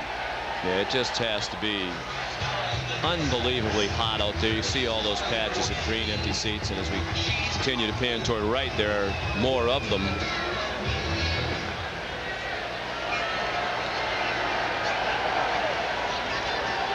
Sailors are hanging tough though in their dress whites. Although their numbers have dwindled a little. Yeah. Damon does turn to bunt, bunts it toward first. Delgado to Lawrence. It's a sacrifice. 2 men in scoring position now. That's the 12th sacrifice of the year for the Red Sox and the second for Johnny Damon. Certainly makes sense there. Lefty against lefty. Not an easy guy for a lefty to hit against. Kind of a sidearm sling delivery. So put on the bunt. 2 men now in scoring position. Johnny going down that first base line. The only option for Delgado is the sure out at first base. You saw Grady little gesturing toward Mike Cubbage. Ordinarily with 2 men in scoring position, you wouldn't expect a squeeze. I think what he was doing, Sean, is say go on contact, but don't have to worry about that because they're playing the infield back. That's interesting. Trying to prevent against 2-run scoring instead of just the 1. Offerman took ball 1. Now he pops it up into shallow left center. Falls for a hit. Nelson read it well. He's right behind Nixon. Cubbage had him stopped. And on the throw to the plate that airmailed the cutoff man, Offerman goes to second. Well, that was a tough bit of ground traffic control work for Mike Cubbage because Nelson saw it was going to drop. Nixon was holding to make sure that it did, and Nelson wasn't very far apart from Nixon. And the Blue Jays helped the Red Sox cause again by missing the cutoff man and allowing Offerman to go to second base. Yep, keeps it away from the double play that could possibly end an inning. Nixon scoring. That's a heck of a job by Mike Cubbage. Mike Cubbage gets an A+ in my book as far as coaching third base so far in a very difficult place to coach. So Heredia ineffective. Tosca takes the ball from him. He'll go back to the bullpen with the right-handed hitting Garcia Parra coming up. 2 hits today for Offerman and an RBI now for Jose. And the new pitcher for Toronto is Scott Cassidy. 5-4 Boston. They're threatening for more here in the bottom of the 6th. What's that? It's an old Tacoma. It can't be broken. Nah. What makes Toyota Tacoma such a great value? Need a hand? No. I just wanted to remember where I was when I hit 200,000 miles. Ask someone you know who drives one.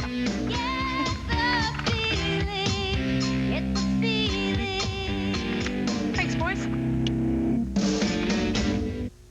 There's a lot of people out there with a lot of need. Walmart gives us the opportunity to help more people than we'd ever be able to help on our own. They're our friends and our neighbors. Every Walmart down the street and across the country is helping their communities through the Good Works program. With education, the environment, the children always have a special place in my heart. Their eyes tell their whole story, and their faces and their smiles. You just get emotional. I think it brings a tear to your eye to see the difference that you can make. The giving part is what makes you happy.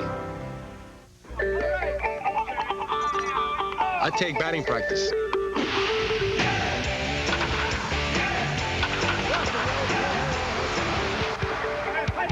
I take infield practice. I take Viagra. Ready to try Viagra for the first time? Ask your doctor if a free sample is right for you and visit Viagra.com for more information. Step up to the plate and make an appointment to see your doctor.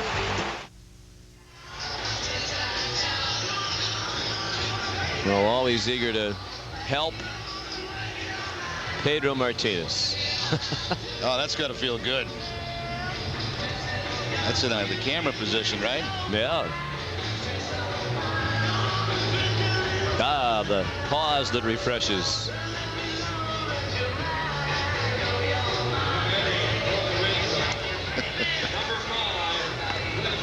Probably made Pedro's hat a little cooler. You think it was his hat or somebody else's? Looks like it's his the way it's dripping right there. Here's Scott Cassidy on for the 33rd time this year.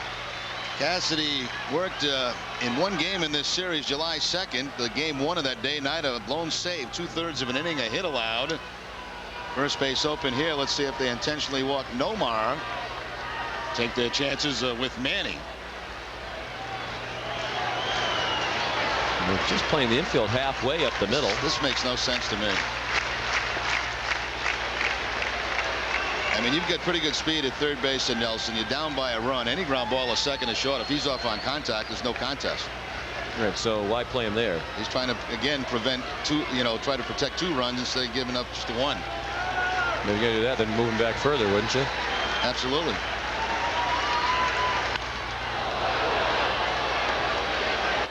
Out of play to the right, 1-1.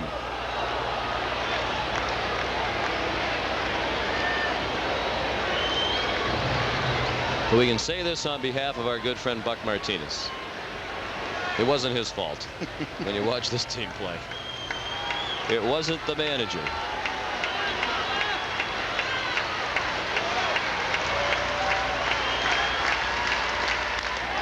Garcia Parra rips one to deep center. And it is caught up against the wall by Wells. On to score Nelson. Nomar delivers his second RBI of the ball game, 62nd of the year, and the Red Sox lead 6-4. It's interesting, Sean, they went after Manny where they had first base open earlier in the ball game. So now they have first base open. They let Nomar hit. And Ramirez is coming to the plate now. You would think that they probably would have walked him, load the bases, take a chance with Manny to get a ground ball double play to get out of the inning. Then it would make sense to play those middle infielders halfway, double play depth like they were, when there is actually a man on first. We mentioned early in the telecast there have been a lot of bizarre moves by Carlos Tosca, and that's been the case again here today. Here's Manny, 0 for 2 with a walk and a run scored. He has struck out twice, trying to deliver. Offerman, look out, and hit right between the numbers.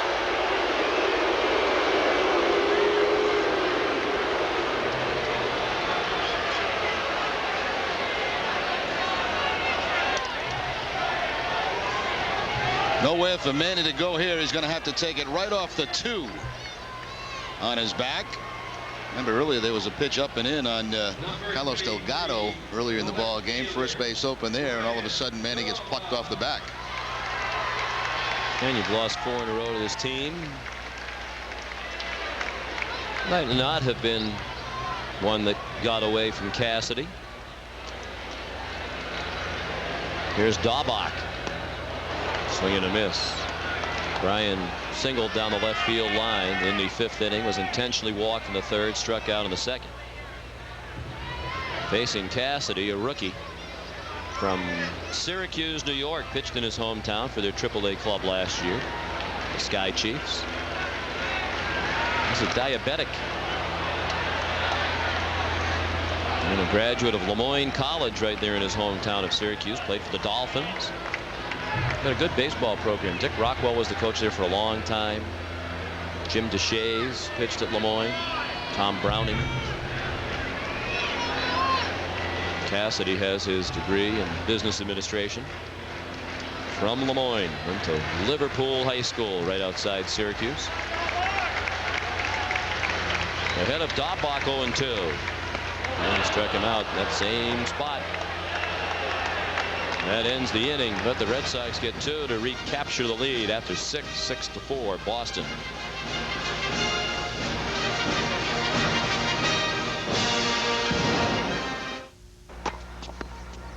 Ah, 2 over. I wasn't ready. Ah, what's wrong with you? It's deuce. Focus. Ah. Good game. What? Nothing, Mom.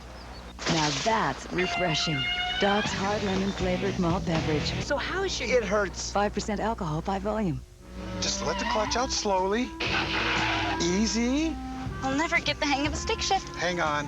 Why don't you just pull in over there? That was easy.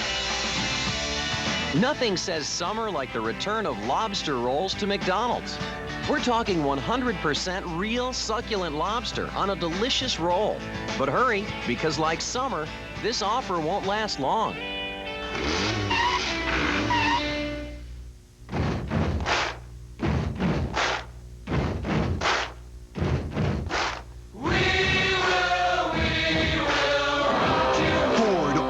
Clearance. Now get 0% financing for up to 60 months. That's 0% on the vehicles that'll rock your world. Like Ford Explorer, the #1 selling SUV on the planet.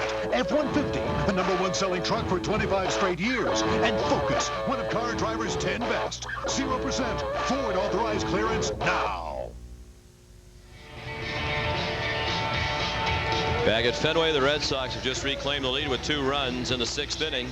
They lead 6-4 as we go to the top of the 7th. Let's check the scoreboard, brought to you by your friendly New England Dodge dealers. The Yankees have scored a run in the 6th, and they're still batting, leading the Indians now 3-1. Chuck Finley and Mike Messina, the starters. Derek Jeter left that game in the 3rd inning with a bruised left leg. He was taken to a hospital for evaluation. Raul Mondesi has hit a home run. Elsewhere, the rest of the action in the American League is later on. The Twins and the Mariners play tonight. Are in Colin against Garcia. The Tigers and the White Sox. Sparks versus Wright. Tampa Bay at Texas. Alvarez against Bell. Baltimore is at Anaheim. Driscoll and Napier will be the starting pitchers, and Kansas City is at Oakland. In the National League, 1 afternoon game. Brewers have just scored 3 in the top of the 5th to tie up the Reds at 3-3. 2-run single in that game for Juan Encarnacion. Expos and the Phillies will be underway in about 5 minutes. There's another strike to Huckabee. Houston and Pittsburgh will play in a little over an hour. Later this evening, New York and Florida. Al Leiter will be on the mound for the Mets, going for his 9th win. San Francisco at Arizona. Jason Schmidt against Brian Anderson. The Dodgers and the Cardinals, and Chicago and Atlanta. The rest of the National League action. Nelson throws out Huckabee, who is now 0 for 3. Derek Lowe has retired 6 straight Blue Jay hitters. Has had just a 1 rough inning, the 4th, when Toronto scored 4 runs on 4 hits. Number 6. 4 of their 7 hits came in the 4th. Joe Lawrence. The scoreboard brought to you by your friendly New England Dodge dealers. Here's Joe Lawrence, 0 for 2 with an RBI on a fielder's choice in the 4th. Turned to bunt. It's a strike.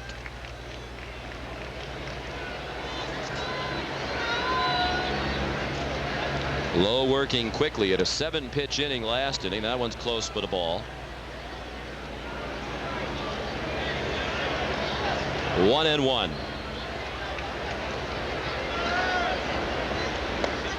Ball 2 low. Lawrence is from Lake Charles, Louisiana. They have some days like this down there. He was a 1st-round pick of the Blue Jays in the June '96 draft. 16th player taken in the entire draft. Had a chance to go to LSU, a great college program on a baseball scholarship, but turned it down to sign with Toronto. He's 25 years old. Foul ball and a full count.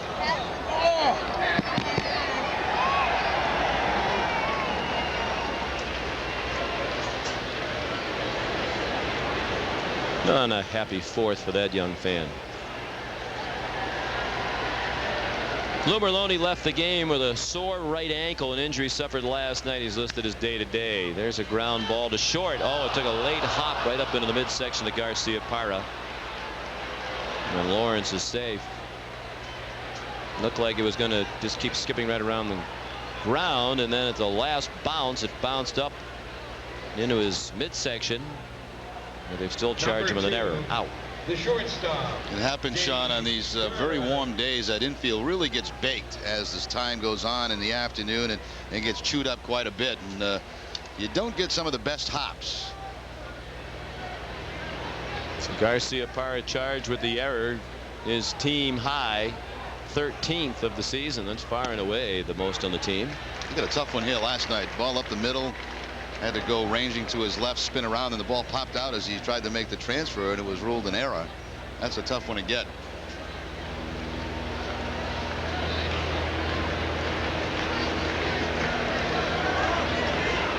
Dave Berg, the hitter.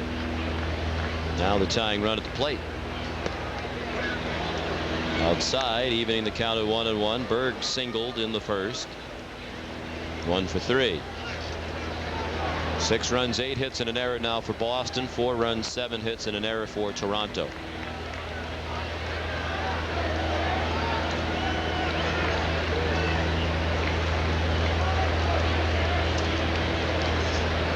And hit him on the left arm, it seemed, perhaps just above the elbow. So an error and a hit batsman. And the Blue Jays suddenly have the tying run at first. Their big bats coming up. Tony Cloninger going to the mound. Alan Embry, who's been tremendous since coming to the Red Sox. Actually, he's been tremendous all season, even before he came to the Red Sox. Outstanding with San Diego, too. He's warming up in the bullpen. I think what's happening today, Sean, is these pitches, that sweat's just rolling down their arm, and I think they're having a difficult time controlling the baseball. Wakefield said the other day that he wore a T-shirt, a long sleeve shirt on, as hot as it was in that first game of the day-nighter, only to try to keep that sweat from pouring down on his hands and his fingers. He said it was as hot as it has ever been for him on the field at Fenway. He spent time on the runway between innings just to get out of the dugout. Number 11. Here's Wakefield, who gave the Red Sox a terrific start. The day game Tuesday in the doubleheader. So here is Eric Hinske, the go-ahead run at the plate. He had an infield hit his last time up. Grounded into a double play in the first. They've hit into 3 double plays already. Home plate umpire Bill Miller asked Lowe to move the rosin bag away from his feet.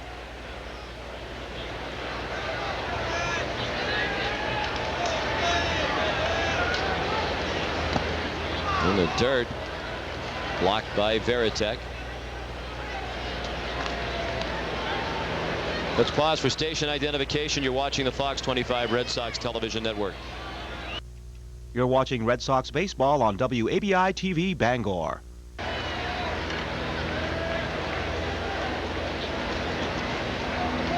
The 1-0 from Lowe. Hit in the air in right. Nixon there. He makes the catch. Back to tag Lawrence. He's on to third with 2 down.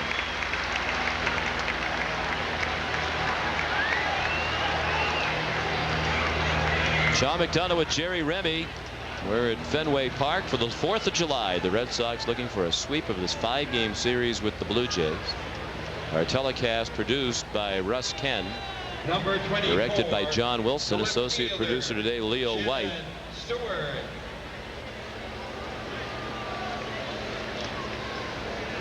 Dave Bauman, Elizabeth Hassan, Bob Claw assisting us here in the booth. Shannon Stewart, the batter, 2 for 3 with 2 singles and a double play grounder. He has scored a run and stolen a base. Dave Bauman's parents, by the way, are in town today. I'm very disappointed they couldn't get to the game today. Yeah, they're very nice people. We always look forward to seeing them on their annual pilgrimage to our great city from their home in Rochester, New York. They're watching the game with their other son Alex today, who's at work. They have a lot to do in a very short period of time, so they couldn't get over here today.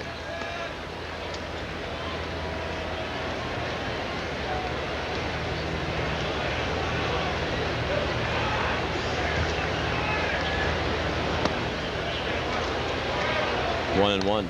Are you going to the Esplanade tonight? I know how you like crowds and big public events. I don't think so, Sean. I think I'm going to go home and kind of relax a little bit, watch it on television. Stay in the air conditioning. Yeah. Maybe pop in a movie.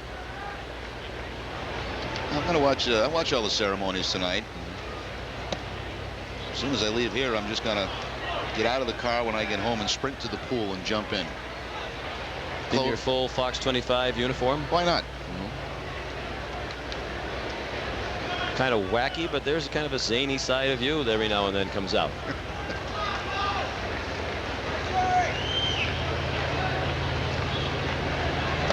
A strike. 2-2 on Stewart. First and third and 2 outs. Lowe trying to protect the 2-run lead. You'd have to think this would be his last inning, maybe even his last batter here, Jerry. Stewart reaches and keeps it going with Delgado on deck. Embry ready. And under these conditions, it would be asking an awful lot to get one more inning out of Lowe. He's pitched into the 7th inning yet again today, trying to end his 2-game personal losing streak. His 2-2 to Stewart. It gets away from Varitek. It's strike 3, says the home plate umpire. Varitek to first. Safe on a bang-bang play. And a run scores to make it 6-5. No, it took Stewart a minute to realize that it was strike 3. He was lingering near the batter's box. Finally, Bill Miller said, no, that's strike 3. So he took off. Varitek took off, running back to the backstop to retrieve it, and that will be the last batter of the ball game for Derek Lowe. And a bizarre play on which to end. See, the normal desire of the hitter is not to want to go on that. You don't want to feel like you struck out, so he's looking around for a sign. He finally gets it, and Varitek almost was able to get him at first base.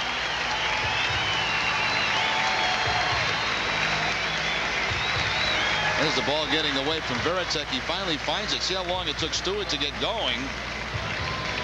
And the throw just a little bit late. Gentlemen, your attention, please. It's a strikeout, a wild pitch, no RBI. It's 6-5. And Alan Embry will be the new pitcher. You're watching the Fox 25 Red Sox television network. Viking Lumber. David, this is Larry. Can I get a lift of lumber brought over right now? David, can I get that as soon as possible? At Viking Lumber, old-fashioned service includes fast delivery right to the worksite. Viking delivers Owens Corning shingles. Owens Corning shingles offer enduring beauty and performance. Owens Corning, we know homes. Viking Lumber. Call us old-fashioned. We'll say thanks. David, I forgot. I also need some more nails. Ask anybody how it feels. Ask anyone who's driving one. Find out what the deal is. Toyota's announced the lowest financing ever on 2002 Camry sedans. Financing as low as 2.9% APR. You could save up to $1,500 or get the lowest lease ever on Camry LE, only $239 a month for 48 months with just $15.99 due at signing. Hurry, the summer 2002 sales event ends July 31st. Have a good workout.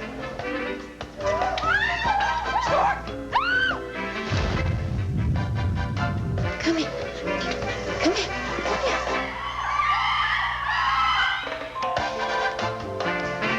I'm taking my folic acid.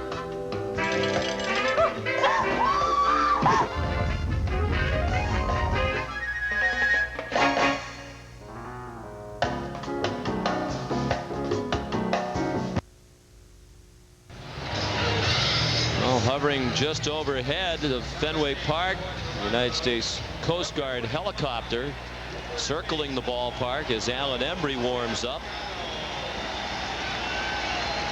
It looks like the helicopter that circled overhead before the game while the dogs were on the field sniffing around Fenway Park.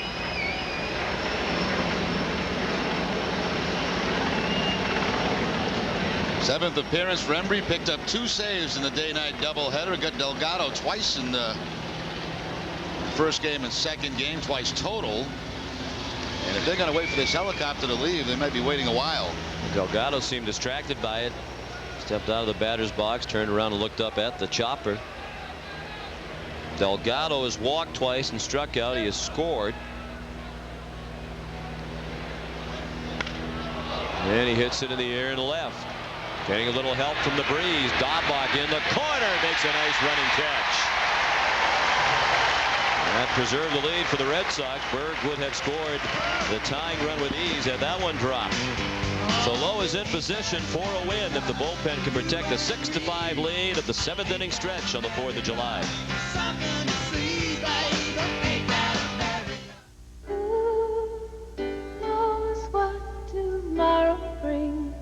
There's only one place to go when you want to see a baseball game.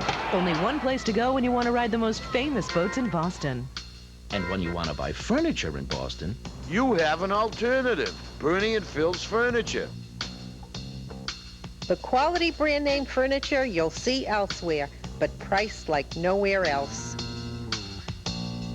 Bernie and Phil, quality, comfort, and price. That's nice. the Driving is Believing Challenge, we covered up the identity of a Hyundai Sonata, Car A, and a Camry, Car B, and gave over 500 people a test drive. I chose Car A. Drivers preferred the Sonata to the Camry 2-to-1. I would definitely pick the Hyundai over the Toyota. When we told them the Sonata costs thousands less and comes with the Freedom of America's Best warranty, that settled it. I want that car. Get the Sonata for $16,499 during our Hyundai Summer Sell Down. Boston Red Sox baseball on Fox 25 is brought to you by Bernie & Phil's, named 2002 Retailer of the Year by the National Home Furnishing Association. And by Dunkin' Donuts. Escape to a cooler place with a cold, refreshing iced coffee from Dunkin' Donuts. Well, the Red Sox with little work to do to complete the 5-game sweep of Toronto. They lead 6-5 as we go to the bottom of the 7th inning. On tape moments ago, the players all standing at attention with the rest of the crowd during the 7th inning stretch as Rich Giglio on our Fenway Park organ played God Bless America.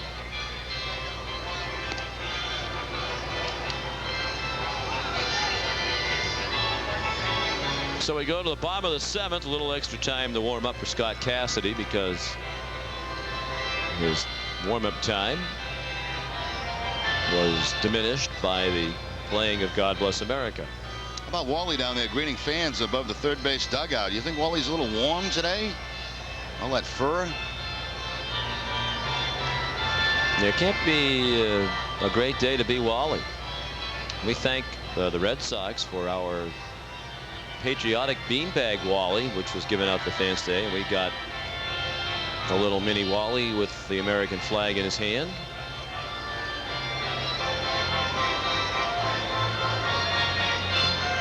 Kind of commercializing Wally a little there. You hate to see that, you know, an institution like Wally. But Wally, I think, got a big money deal from Cracker Jack to do that. He's been throwing a lot of stuff like into the stands the last couple of nights. You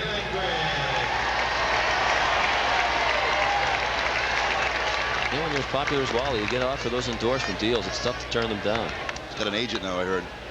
Shea Hillenbrand, the leadoff man here in the 7th. The Red Sox trying to pad a 6-5 lead. Shea 1 for 3. He singled in the 5th. Scored a run after reaching on a fielder's choice in the 2nd. Cassidy came in the last inning and did a good job. The 2 runs last inning scored by the Red Sox were charged to Felix Heredia. Hillenbrand, Veritek, and Nixon due up. Hit sharply on the ground, but right at Joe Lawrence. On to Delgado for the out. Derek Lowe's pitching line is brought to you by Lowe's. How appropriate is that? Improving home improvement. Derek went 6 2/3 innings, allowed 5 runs, walked 2 and struck out 3.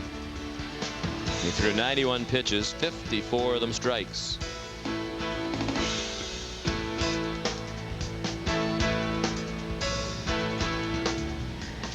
We invite you to look for 2 new Lowe's locations, Lowe's of Woburn and Lowe's of Weymouth. His grand opening was yesterday. Jason Veritek just missed hitting a 3-run homer last time up. He sent Cruz up against the wall and right. Jason 0 for 2 with a bases loaded walk for an RBI back in the 3rd. He's in the hole here against Cassidy, 0-2.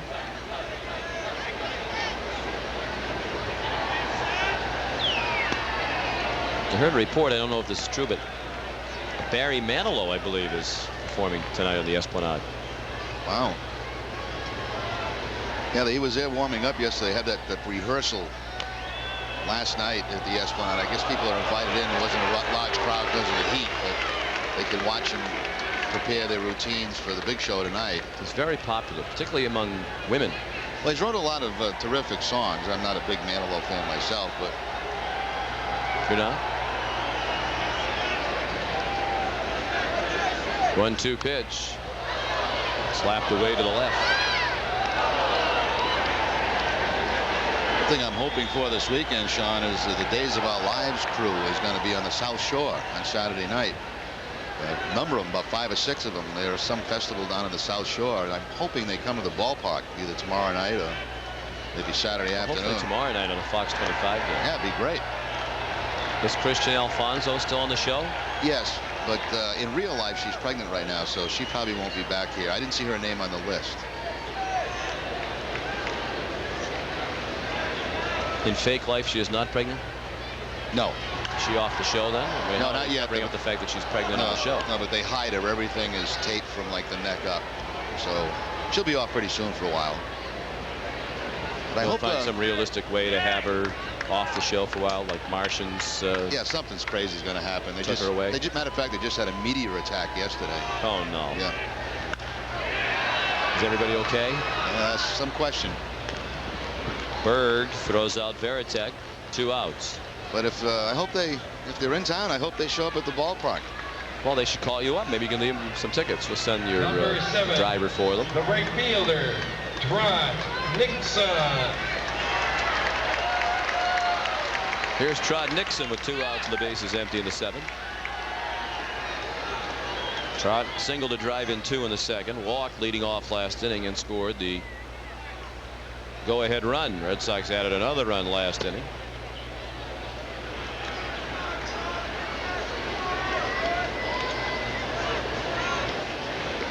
Cassidy threw ball 1. Well hit down the right field line, in line with the pole. It'll be close. It'll be gone. A home run.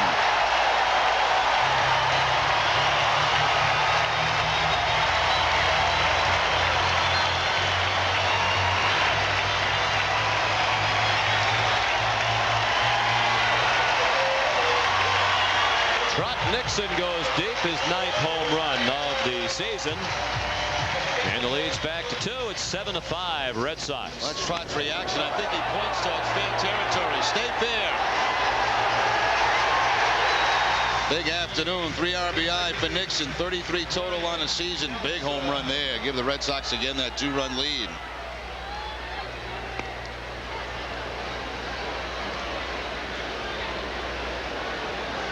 Wasn't quite the Carlton Fisk move, but he had a little point toward fair territory. First homer of the day for the Red Sox. How about our guy Tom up there on the roof? We mentioned earlier how hot it was up on the left field roof, and he did a perfect job of following that fly ball. He hasn't lost concentration in the heat. I think he has the sunscreen out there today. Now to play to the left. Nelson came into the ball game when Merlone left with a sore ankle. Singled and scored last inning. Nixon's homer, the first hit given up by Cassidy. He's pitched an inning and a third of relief. First run charged to him. He gets the benefit of the borderline pitch. That ends the inning. After 7, Red Sox 7, Toronto 5. This is the Fox 25 Red Sox television network. One of the reasons Wilbur Ugly likes dealing with a main family business like Hammond Lumber is the experience of the folks who work there. Folks who really know what they're doing and who understand their company, their community, and the needs of their customers. As Wilbur likes to say it, that's the kind of experience a person can build on. Find out for yourself at any Hammond store or online at hammondlumber.com. And please tell them Wilbur sent you. For 15 years, D&K has made thousands of people thousands of satisfied customers. Take advantage of D&K's famous 100% bumper-to-bumper warranty. D&K is the pre-owned vehicle mega store with a huge selection of 2000s and 2001 models that still have factory warranties. D&K in Farmingdale, just 3 miles south of the State Capitol building. Why not get a great vehicle with a 100% bumper-to-bumper warranty and save thousands? That's right, Dad. You can't afford it if you go to D&K. In our town, 5 p.m. is a busy time. Basketball practice is running late. Someone needs a ride home. Plans are made and canceled. There are exams to study for. And there's always one last thing to pick up. It's 5 p.m. and wherever life takes you, we'll be there, ready to help, anytime you need us. Hey, Unicel, part of life here.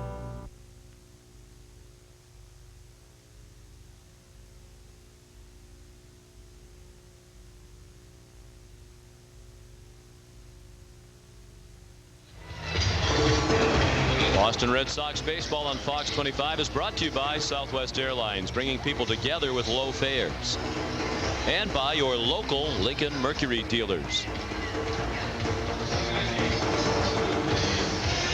Number 23. A glum Scott Cassidy looking on. John Nixon just took him deep. Been a tight game since the 4th inning. The Red Sox jumped ahead 4-0, but Blue Jays got 4 in the 4th, and it's been close since.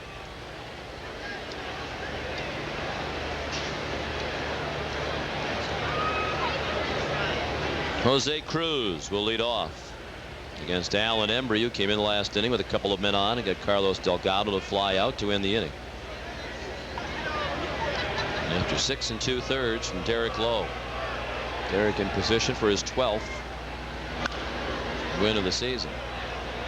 I wonder if this outing today would make any difference in the mind of Joe Torre when deciding who the starter would be. I would hope not. He lined up perfectly to make that start. Yeah, plenty of rest. Pedro Martinez with the All-Star break is going to wind up with 7 days of rest between starts, between his last start prior to the break and his first start after. One more start on Saturday. Excuse me, Sean. On Saturday here against Detroit, Jeff Weaver will be his opposing pitcher, and then it's off for about a week for Pedro, which is a good thing.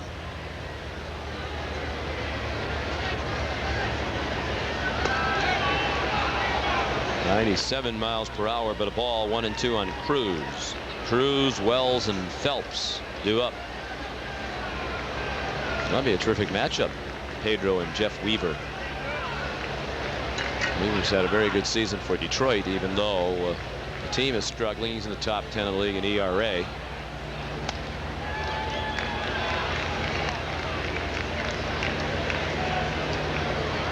Two and two, a bunt hit and a run scored by Cruz during that 4-run 4th. Yankees now lead Cleveland 4-1. They're in the 7th.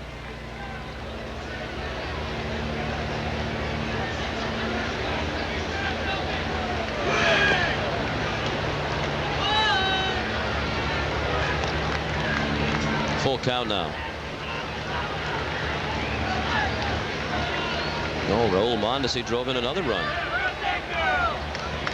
Ground rule double to drive in Bernie Williams. So 2 ribbies in that game for Mondesi.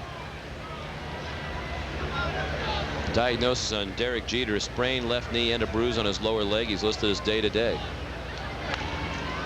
Popped up in the direction of Garcia Parra. Cruz dispatched for the first out of the 8th. Maybe that's what Mondesi needed, a little change of scenery, shake him up a little bit, get into a winning situation. Yeah, I don't think he was very happy. I mean, I think he liked his teammates here, but he had a couple of run-ins with Oscar about being late. Was fined, I think, a couple of times, and you know, he's going to go to New York. He's going to be surrounded by that atmosphere, and I'm quite confident he's going to play very well for him.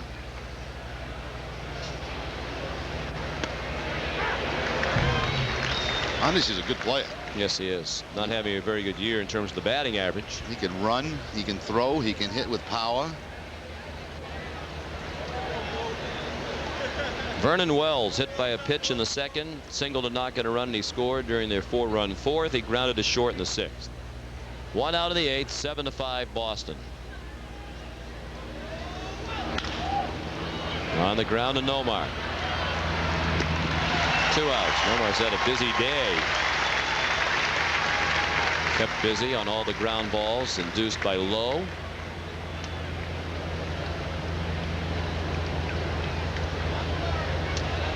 Number 17, the designated hitter, Josh Phelps. Here's Josh Phelps as Embry looks for a 1-2-3 inning. Phelps 1 for 3. He had a 2-run single in the 4th. He struck out and grounded into a double play.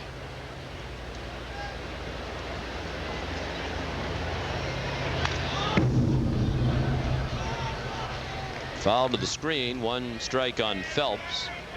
He's a catcher. They have 4 guys who can play catcher on their roster. Phelps was born in Alaska. Went to high school in Indiana. Now lives in Idaho.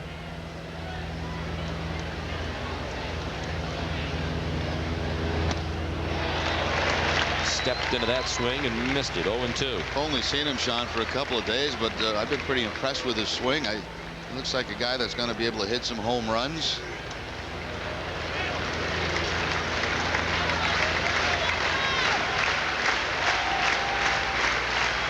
The 0-2 pitch.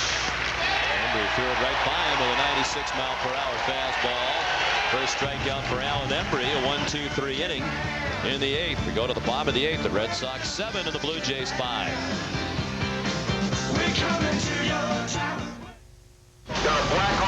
Pick up the DVD with extra special features. The blockbuster that captured 2 Academy Awards. Let's go! Let's go! Is the must-own DVD for your movie library. We're going home! Black Hawk Down. Buy it now on DVD.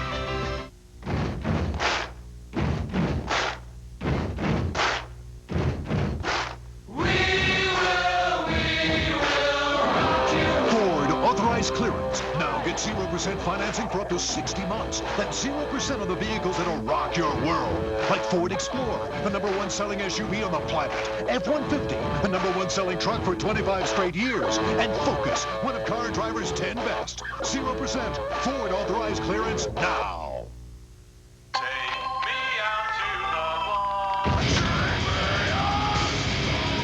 We call it Slugfest for a reason. MLB Slugfest 2003. Rated everyone who said baseball isn't a contact sport.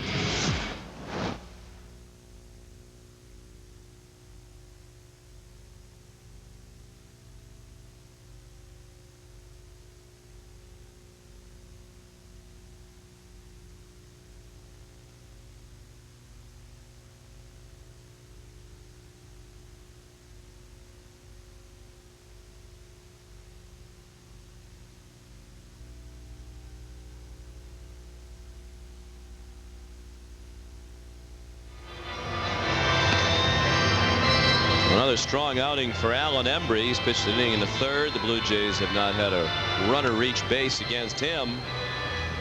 As we go to the bottom of the 8th, Carlos Tosca trying to keep it a 2-run deficit for his Blue Jays. Turns to his closer, Kelvin Escobar. 14 saves on the season. Opponent's hitting .247. Escobar making his first appearance of this series. They have not had to use him, and not only getting some work in, but as Sean mentioned, trying to keep this a 2-run ball game.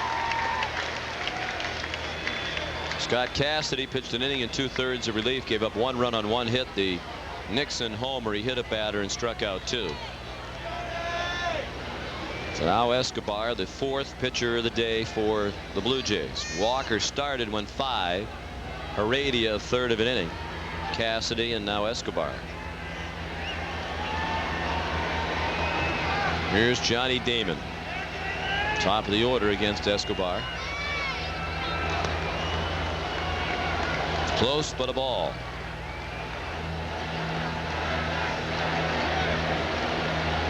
Escobar's name's come up in some trade rumors.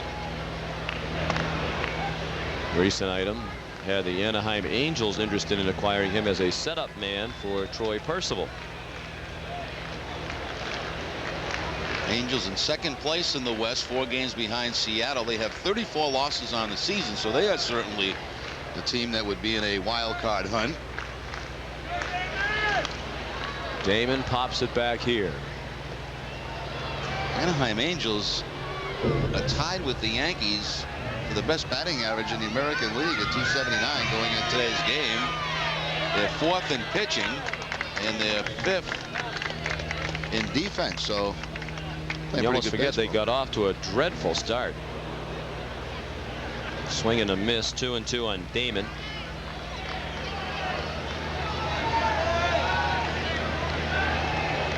The Blue Jays traded Billy Koch, the former closer, with the thought that Escobar could be the closer. He's had an up and down ride this year in that role. Has closed before in his career. He's also been used regularly as a starter. Jose Offerman, who's had a good day, is on deck. Payoff pitch to Damon. He walked him. So Johnny's on for the 2nd time. The 5th walk given up by Toronto pitchers, and they've hit a batter. The game summary brought to you by our good pals at Dunkin' Donuts. Nothing gets you going like the smooth, mellow taste of Dunkin' Donuts coffee. Red Sox had a 4-0 lead after 3 with Derek Lowe on the mound. It looked like it might be a breeze on this warm holiday afternoon, where we'd all appreciate a breeze. But Toronto got 4 runs in the 4th to tie it up. It's been a tight one ever since. A good day for Offerman. Garciaparra's driven in 2. Nixon has homered. And Offerman looking to add to that good day. Drives it to left center. Wells the catch in the middle of the warning track. Damon most of the way to second. Returns to first with 1 out. Brennan Wells, very impressive in center field.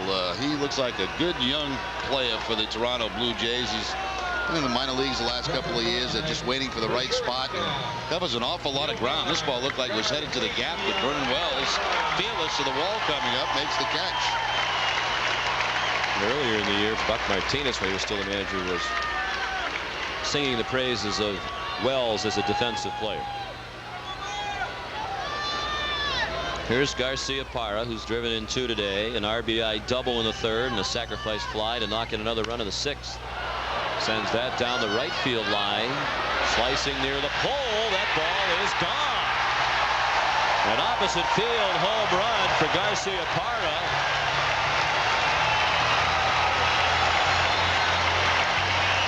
Looked like a routine pop fly down the line. He just kept carrying and kept slicing over near the pole. And all of a sudden, it's a Fenway homer, a 2-run homer. 4 runs batted in for Nomar today, giving him 64 for the year. And the Red Sox have a little breathing room now. It's 9-5. Yeah, that didn't exactly get your heart beating when it left the bat. You looked like it was going to be probably a routine fly ball out, and it just makes its way to the first row. Out of those seats behind the pesky bowl. You take it.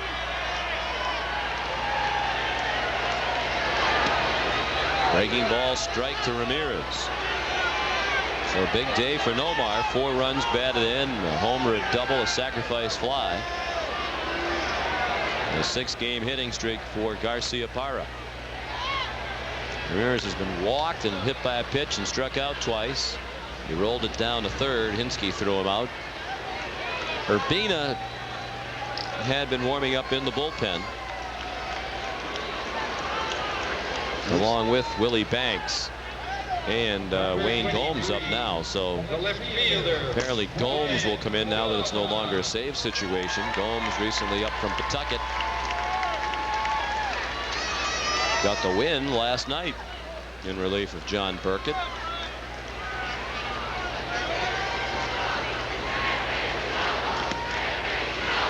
The ball low to Brian Daubach. 1 for 3 with a single, 2 strikeouts, and an intentional walk. The Red Sox have 9 runs on 10 hits, 1 error, 5-7 and 1 for the Jays. And barring the nightmarish 9th inning for the Red Sox, they will complete a sweep of a 5-game series for just the 5th time in their history. The ball and a 3-0 count. 5-game series here after the All-Star break. They open up with a 4-game series at Sky Dome in Toronto against the Blue Jays.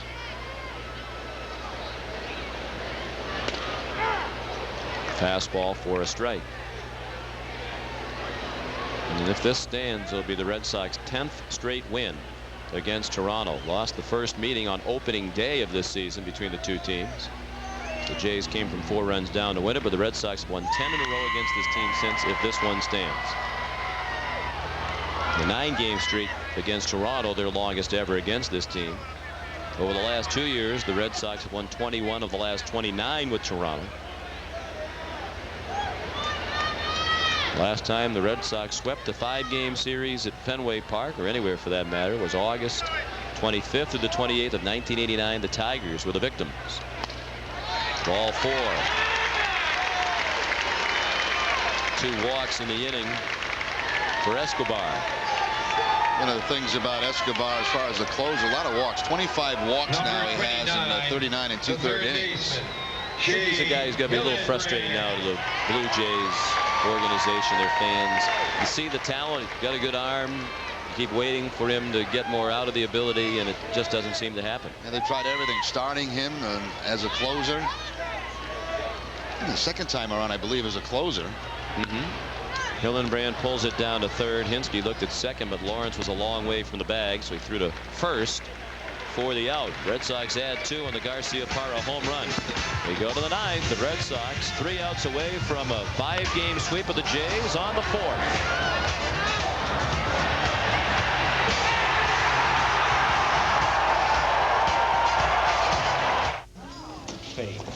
Fade. What are you guys doing? Fleet home. Like, yeah, I think I got that. You pay bills with it? Nah, too busy. You transfer funds, Mike? About check balances. I don't do that either. I think you're scared, Mike. That's what I'm gathering right you now. Take whatever you got. Take whatever you got. Listen, it's not that hard. All you have to do here, and then here. When you're done, Mike. That's it. The bill's paid. That's easy. Pretty simple, huh? Okay, I was nervous. I wasn't scared. I was just nervous. Do we high five now? This is the TD Waterhouse investment site. A crystal ball, it isn't. But the research and information you find here will help you make an investment decision you can be confident in. You want a fortune teller? Go to the circus. You want information you can trust? TD Waterhouse. TD Waterhouse. You're in control. Hey, he isn't with Men in Black. Poser. What happened? So I says bring home some tangerines. This genius is. That's gotta hurt. Trampoline. Clean up on aisle 3. It's the cellular static. Here, Sprint built the largest all-digital, all-PCS nationwide network from the ground up, so your calls are clear. Thank you. That ain't gonna grow back. Men in Black 2 in theaters July 3rd. 4,000 minutes for $39.99 from Sprint. Oh, that was rich. Big day for Nomar Garcia-Parra. 4 runs batted in, leading the Red Sox to a 9-5 lead as we go to the 9th. Red Sox trying to wrap up this 5-game sweep of the Blue Jays. And they'll turn to the newcomer, Wayne Gomes, to try to get the last 3 outs. Picked up the win in the game yesterday here at Fenway. Pitched an inning, allowing a hit, a walk, and a strikeout. Got a big double play to get out of his inning. Of course, Gomes coming up from Pawtucket just a couple of days ago. Major league time with the Giants and most of his time with the Philadelphia Phillies. Alan Embry pitched an inning in a third, retired all 4 batters he faced. Derek Lowe is the pitcher of record for the Red Sox. Pedro Swan is going to pinch hit for Ken Huckabee, the scheduled leadoff batter, who went 0 for 3 today. Swan pinch hitting, up for just the 3rd time this year. He's 0 for 3. Swan, Joe Lawrence due to follow, and then the top of the order, Dave Berg. First pitch from Gomes, a strike.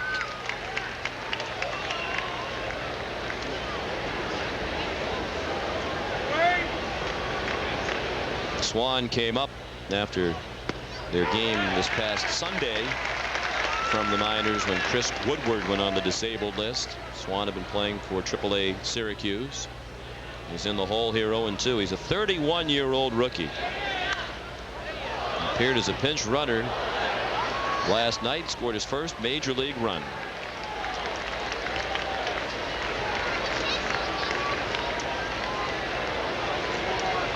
Played in 4 major league games for Atlanta in 2000.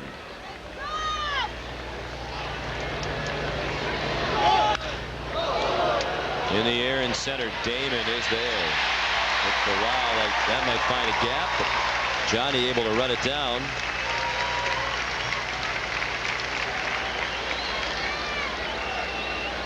Ladies and gentlemen, your attention, please. Joe Lawrence due to hit next, but Tosca sends up another pinch hitter. Number 15, Tom Wilson will bat for Lawrence. Now batting for Lawrence. 248 this season for Wilson. We've seen a lot of action as their catcher this year. 5 homers and 21 runs batted in. Strike 1. Wilson started game 2 of the doubleheader on Tuesday night. He had a good game, went 2 for 4, drove in 2. Bothered by an injured index finger on his right hand that has cost him some playing time lately. 1-1.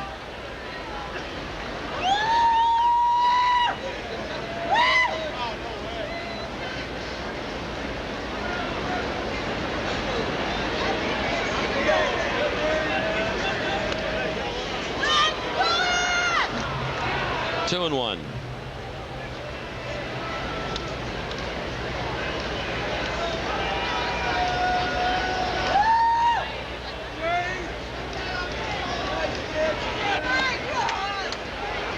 Ball three.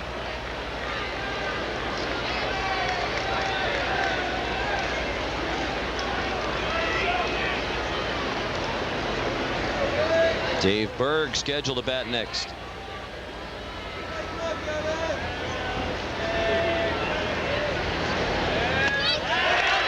Big hack and a miss.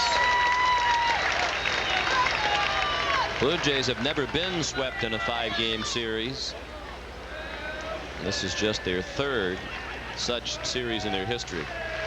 Played one against Texas back in 1990, lost 4 out of 5, and they won 3 out of 5 at Oakland in 1995.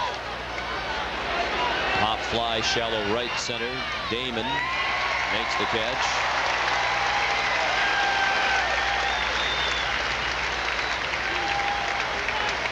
Getting those extra couple of runs is huge. It gives Urbina another day, hopefully, that we won't have to pitch in a game. Pitch yesterday after taking a couple off after those 52 pitches over the weekend. Sets him up nicely for the weekend series against Detroit. Gomes throws a strike to Berg. Dave Berg, 1 for 3, singled in the first, was hit by a pitch in the 7th.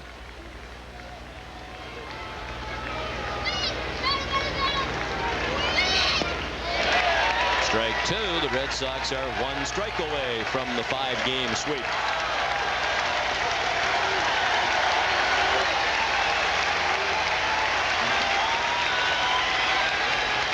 $32,086, the sellout crowd here on the 4th of July. Perhaps 2/3 of them still here in the sweltering heat. And we'll see at least one more pitch as Berg flicked one foul.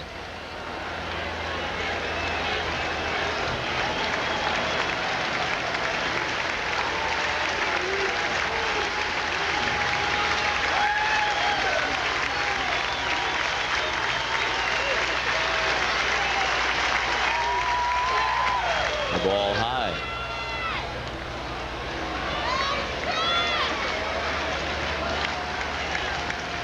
The Detroit Tigers are in here to start a weekend series tomorrow night, 7 o'clock. We'll have the ball game for you on Fox 25. Grounded to short. Garcia Parra to Offerman for the out that ends the game. A 1-2-3 ninth. For Wayne Gomes, the Red Sox have won 5 straight. They beat Toronto for the 10th straight time. The Red Sox are now 29-8 this season against their fellow members of the American League East. 9-5 the final totals and more from Fenway on the 4th of July in a moment.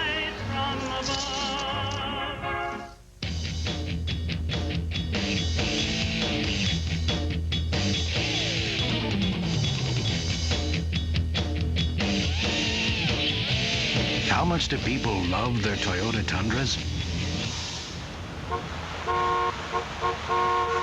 What are you doing? It's a puddle! Ask someone you know who drives one.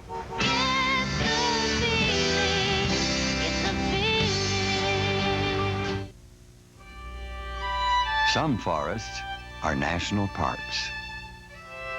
Some forests are nature preserves.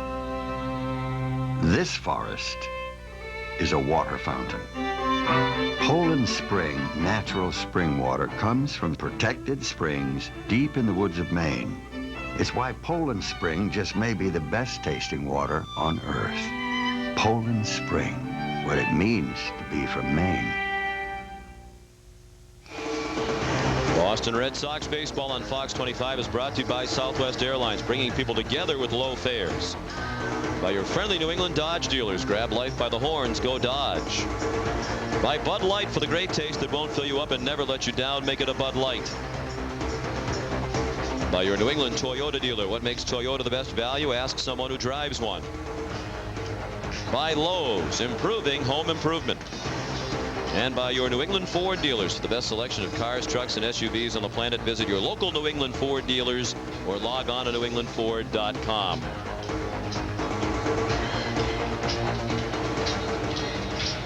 The totals for today's game: for Boston, 9 runs, 10 hits, 1 error, and 9 men left. For Toronto, 5 runs, 7 hits, 1 error, and 5 runners stranded. The winning pitcher, Derek Lowe, now 12-4. It's his league leading 12th victory of the season. And the next good news that he is likely to receive, at least we hope, is that he'll be the starting pitcher for the All-Star team, the American Leaguers, on Tuesday night in Milwaukee. Felix Heredia took the loss, 0-2. Time of the game, 2 hours and 42 minutes before 32,086. They watched the Red Sox complete the 5-game sweep of the Toronto Blue Jays. The Red Sox now 51-31, while Toronto drops to 33-50. They're a season high 17 games below the 500 mark. Trot Nixon with the only home run of this ball game, and Nomar Garciaparra drove in 4 for the Red Sox. Once again, the final score: Boston 9 and Toronto 5. This is the Fox 25 Red Sox television network. One of the things I like fishing about this system is